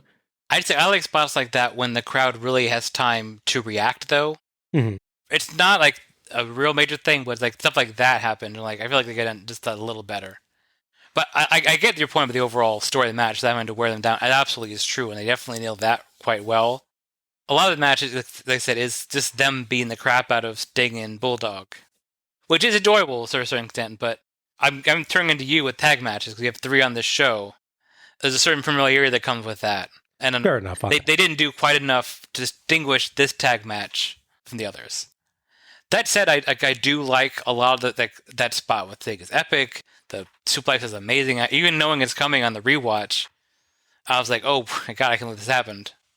So I enjoy a lot of this match. It's just certain pacing's off a little bit. It's more focused on them being up and eventually recovering, and even the ending is a little rushed. The Sting dive-in is amazing. The Vader assault before that's great. The fact that Bulldog, right after getting moonsault, within 20 seconds is up and then does the crucifix pin. Even if they build up that he has to pull Vader down with leverage, that part seems a little rushed to me. It's a little thing on a match, but yeah. Okay. Overall, I still enjoyed it quite a bit. I thought this was a terrific spectacle. Exactly the sort of insane superhero slugfest you'd expect when you heard that Sting and the British Bulldog were fighting Vader and Sid Vicious. Vicious does some of his best work ever here, landing some really nasty strikes and showing off his power. Bulldog doing a stalling suplex on Vader was absolutely bonkers, and he looks great throughout, an excellent combo of might and speed. Mm-hmm. And Sting had the crowd hyped beyond belief and kept the match high energy whether he was delivering or receiving offense. And then there's Vader, of course, who is scary as heck, putting on a dominating performance. Of course, yeah. The match told a great story of Sting and Bulldog finding openings, but finding them cut off rapidly because of the foe's sheer might, until they finally managed to find the chance they needed to turn things around. The only real complaint I've got is that neither of the masters of the Powerbomb ever actually hits a Powerbomb. I was thinking that too, yeah. Which perhaps calls their title into question just a tad. Yeah, maybe if you change the finish slightly, maybe Sting does a dive in to break up the pin. Him and Vader have a brief scuffle. Vader goes for a powerbomb on Sting. Bulldog runs over, hits him, and then does the crucifix pin counters. Like, he pulls him off of the powerbomb. Could see that, yeah. That could be a way to do that. Yeah, it's a tease that if he might have the powerbomb because the moonsault didn't work because of Sting's interference. If he had the powerbomb, it would have been over, but they were together in the brief window they had there, to your point in the story. Mm-hmm. That could have helped it. But yeah, that's a good point. They didn't really attempt a powerbomb. Yeah, it's just kind of funny that doesn't happen. Vader hits what is called the Vader bomb, but that is not a powerbomb. It's actually him jumping off the second rope and landing on you with all his weight, flattening you into a spot on the mat. Yeah. He's dropping on you like he's a bomb, but it's not a powerbomb. Aside from that, though, what an amazingly fun main event. I could not help but be all smiles after watching this match. I would characterize it as the closest thing to a Marvel movie that WCW will ever get. Yeah, I can see that. It is a superhero brawl. In contrast to what you said, like, this being the third tag match on the show didn't bother me as much as it normally does. Interesting. Like, even the fact that they do 2 face and peril segments and, it's the very normal tag formula type of stuff.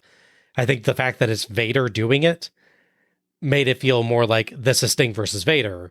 Not this is a normal tag match, because whenever Sting fights Vader, whether it's a tag match or a normal match, there's an extended period of time where Vader is pounding the ever living crap out of him. So true. It's just kind of, that's Tuesday for them. Right. It being Vader definitely helps. Yes, I'll say that. And just the fact that, honestly, me being astonishingly impressed with Sid in this match even was, I think, keeping me from thinking of it in normal tag terms. Yeah. And just the big spots as well. So, I didn't have that feeling of repetition about this at all, where normally I very much would with a series of tag matches. So yeah, it's interesting. We kind of switched position on that on this show. As a reward for getting the pinfall in this match, David Boy would get a rematch. Recall he fought a Sambury for the title, for Vader's world title, which is oddly absent both physically and stakes-wise on this show. I don't think he even had the belt with him. I don't think so, no. There must be a story behind that I don't know about. Like, why is he not walking around the belt all the time? Or why, at least, why isn't Race walking on the belt thing? Look, I Brand's the world champion. Look at me. That's bizarre. Anyways, for contrast, David Boy gets to fight Vader for the world title, which is both a reward and a punishment, obviously, because you got to fight Vader. That's true. Well, Sting and Flair are oddly teamed up with Harley Race's newest clients, the Awesome Kongs. Wow. Yeah. That's your reward for being NWA World Champion, Flair. You get to fight with the Kong with Sting. At least you get to work with Sting. Yeah. That's... It at least kind of connects the story, again, because they're Race's other clients and everything, but it's still weird that, like, it's not Sting and Sid Vicious fighting in some form of Clash of Champions. It's with these guys in tag match. Yeah. As part of the story that happened before this, we had the very infamous Cactus Jack is powerbombed and has amnesia. I got to see one of the Lost in Cleveland segments. Certainly there's more on the show they wasn't able to see. Boy. Yeah, as part of that, Cactus Jack, who's now a face, returns from his amnesia to become a problem for Vader, who of course took him out. That leads to Jack facing a hand-picked opponent from as a hired gun in a quote-unquote bounty match on Fall Brawl. However, the big match from Fall Brawl is, of course, the War Games. Yes. Which involves the tag team of Sting, Bulldog, Dustin Rhodes, and their infamous mystery partner, who we'll absolutely talk about when we cover the pay-per-view, against the Master of the Powerbomb, Sid, Vader, and, of course, Harlem Heat, making their first real big showing here for us in that match. Tony and Jesse discuss the match, but Vader walks by behind them, smacks Tony in the neck, grabs his chair, and hurls it down, shouting about not being beaten. Tony tells him he's the man and asks Doug Dillinger to get him out of there. Tony takes a few moments to calm down, and then he and Jesse stand up for the wrap-up since Tony's chair is now deceased. Tony builds up Fall Brawl and War Games, and Jesse says it's far from over. We get end credits over cartoony beach graphics, and Beach Blast 1993 is done. So your overall thoughts on Beach Blast 1993? That was a pretty good show overall, honestly. Going down the card, Wondorf and Simmons, while it wasn't my favorite match, was enjoyable. The tag match, while a bit formulaic, was quite enjoyable as nothing else as a showcase for Too Cold Scorpio, with I thought Tex and Shanghai, even Bagwell doing their part quite well. Mm-hmm. The actual work rate in Regal and Watts is good, even if the crowd didn't seem to care one bit once they stopped talking about USA versus England. Bad versus Pain was alright, as mentioned. It weirdly could have been longer or it could have been shorter. Some awkward, too short, too long distance kind of. Tag match was quite good in a lot of ways, even with a screwy finish.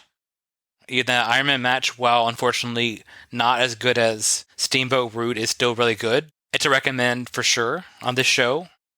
There's really nothing bad on this show, I would say. There's stuff that doesn't seem to work for the live crowd, like the Regal Watts match, or some that I can critique certain things, or parts in the match, like, Bad and Pain match not being super great, or some little miscues here and there in matches throughout the show.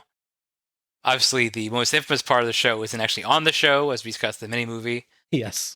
On one hand, I'm sad because it's not as ingrained in history as it should be, but at the same time, it definitely helps the actual quality of the show that is not on here. This is true. Yes.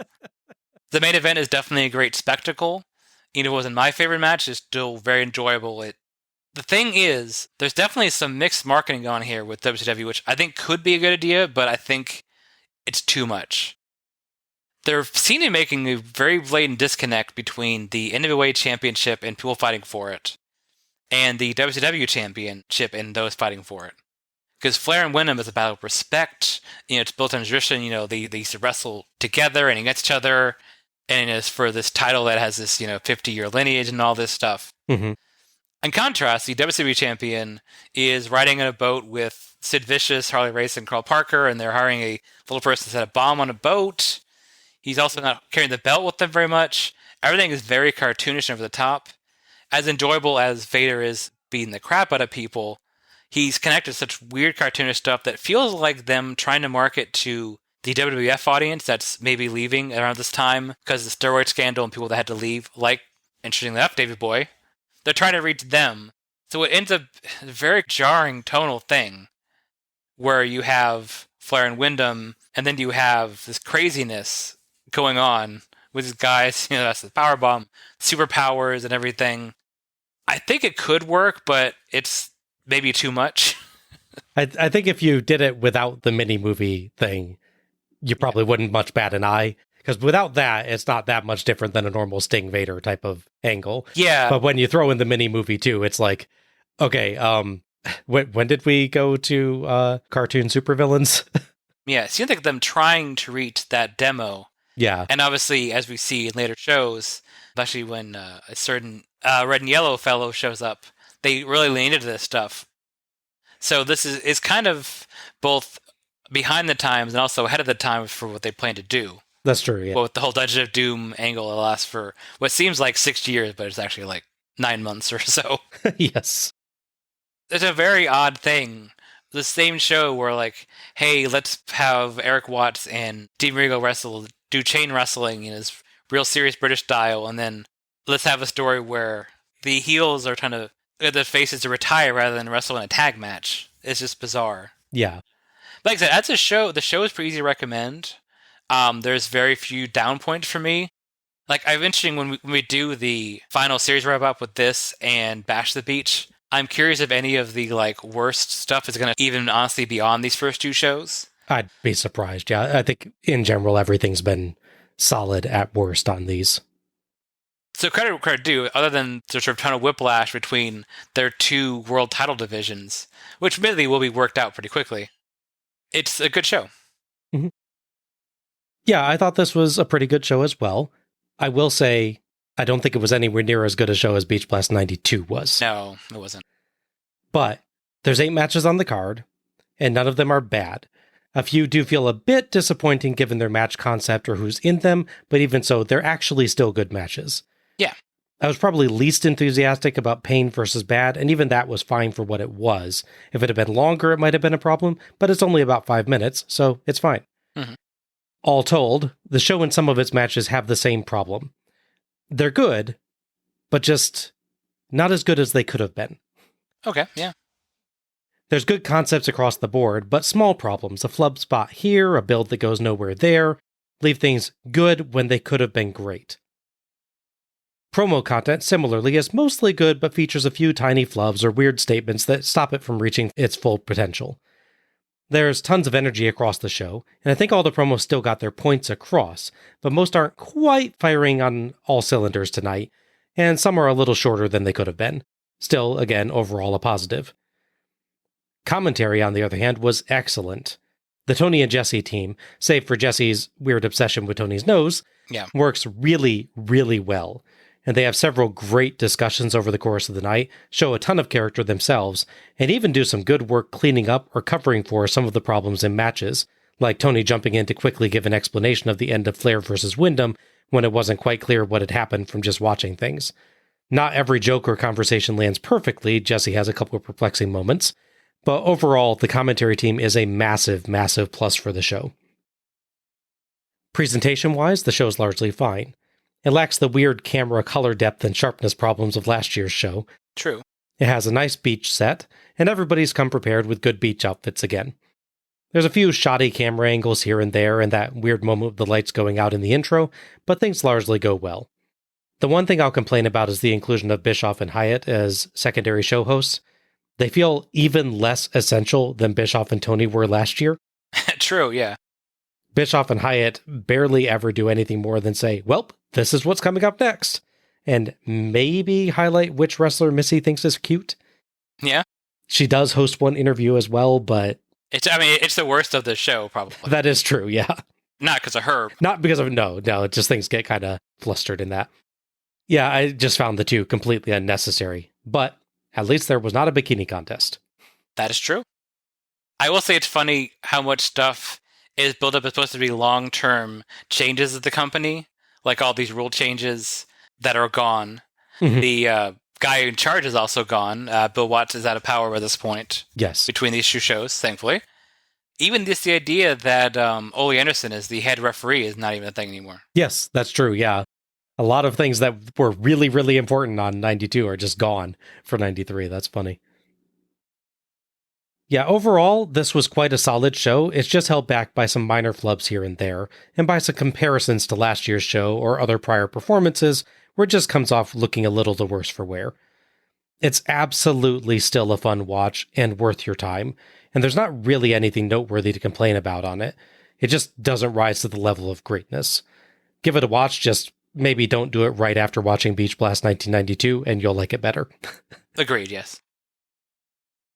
Match of the night and MVP then. So, Al, what is your match of the night? There's a toss-up. There's a few good options there for sure. I don't think we're going to agree on this, but for me, match of the night was actually the Flair vs. Windham match. I actually enjoyed that one quite a bit. Okay. I like that they fully inverted the Ric Flair match formula with him being super aggressive from the get-go. I do wish it could have gone longer. It's unclear whether he was working hard to begin with or got hurt during the match. I don't hold too much against the match because that's a factor they really can't control. Yeah, if anything, it's a credit that he managed to power through, yeah. So I thought they made a surprisingly brisk but fun title match that built off of story and really anointed Flair as the new champion going forward. That was really good. Okay. I really liked the Blondes versus the Horsemen, and actually Regal versus Watts as well really surprised me. Yeah. But I have to give this to the Superpowers versus Masters of the Powerbomb. Kinda figured. It's just such an unmatched spectacle put on by guys who know exactly how to get their audience supercharged, and it features some absolutely epic stunts that make it far and away the most exciting match on the show. There's other good stuff on here, no doubt, but that's the match I'm going to remember coming off of this show. I got you. MVP? So a lot of people stand out in their own moments. Let's quickly go through. I thought that Scorpio looked really nice in his big hope spot and his shining moments in the tag match. To your point, Regal and Watts did a good job, even if the crowd didn't seem to care for the most part. Pretty much everyone in the tag match, even Roma to a certain extent, did a good job and could stand out. Obviously, Anderson and the other two stand out a bit more than him, but still nothing against him. Both Dustin and Rude are quite good here as well. Flair and Windham, and everyone in the Superpowers matches, Best Power match are good. For me, I want to highlight someone that I couldn't pick his match tonight because I didn't like the choices they made with the ending, but all his work in the match was really good. So for me, MVP is actually Dustin Rhodes. Okay. He does an excellent job in his match, yeah, absolutely. again, it's the thing we had before with Flair early on. Flair is known for having these great matches, so you critique him higher. Mhm. So it's like Flair is a good match. You're like, it's Flair. Of course he has a good match. So Dustin really coming out here, trying to fill in the Ricky Steamboat spot, even if he's not as good as Steamboat because he's just not experienced. He really rose to the occasion here and did as best he could and added his own little quirks. And he clearly made a special effort for this match. Like, notably, that leg hold segment is brilliant work from him in particular. Yeah. So he really rose to the occasion. I thought he gets some love for that. Cool. In my case, I am giving this to Sting. Yeah. Everybody in the main event did an amazing job, but Sting has the crowd in the palm of his hand for the entire match and kept the energy level sky high for the duration. Watch him getting the crowd to cheer for Bulldog in the final moments of the match. Absolute masterclass. He works them into a frenzy. Mm-hmm. And the timing on that save after Vader's moonsault is picture perfect. Yeah. Despite having to run the length of the entrance ramp to get there. Just more proof, if needed, that Sting is one of WCW's absolute finest performers. It's fun to watch that too if you know it's coming. Because you can see him in the far distance, body slamming Sid, looking over and starting to run. Yes. As moonsaults start to happen, yeah. It's really, really cool. And a rare compliment to WCW's camera work on that spot as well. That they managed to catch the entire thing in a single shot, which is great. Yes. I want to give an honorable mention as well, and that is to whoever made Sting and Bulldog's coats for this show. Good job, that person. And that wraps up our review of Beach Blast 1993. If you've enjoyed listening to us tonight, you can find us on Twitter or Facebook as Let's Go to the Ring. Links will be available in the episode description. Follow us for episode announcements and other show details, and share your own thoughts about each show as we go through. You can subscribe to our show on Apple Podcast, Google Podcast, iHeartRadio, Spotify, Stitcher Radio, TuneIn, Verbal, or Audible. And please, if you've enjoyed this show, give us a rating or review, and share the show through your favorite social media platforms to help others discover us. Many thanks to OSW Review for attendance and pay-per-view figures, and to Gina Trujillo for our logo. Next up, we continue the series but change titles as we take a look at Bash at the Beach 1994, Hulk's WCW debut. Wow, and I was just comparing that final match to a Marvel movie. It'll be exciting to see the Jade Giant in WCW.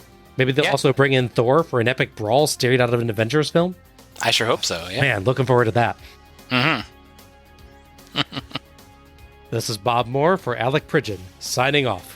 Good night, everybody. Happy wrestling.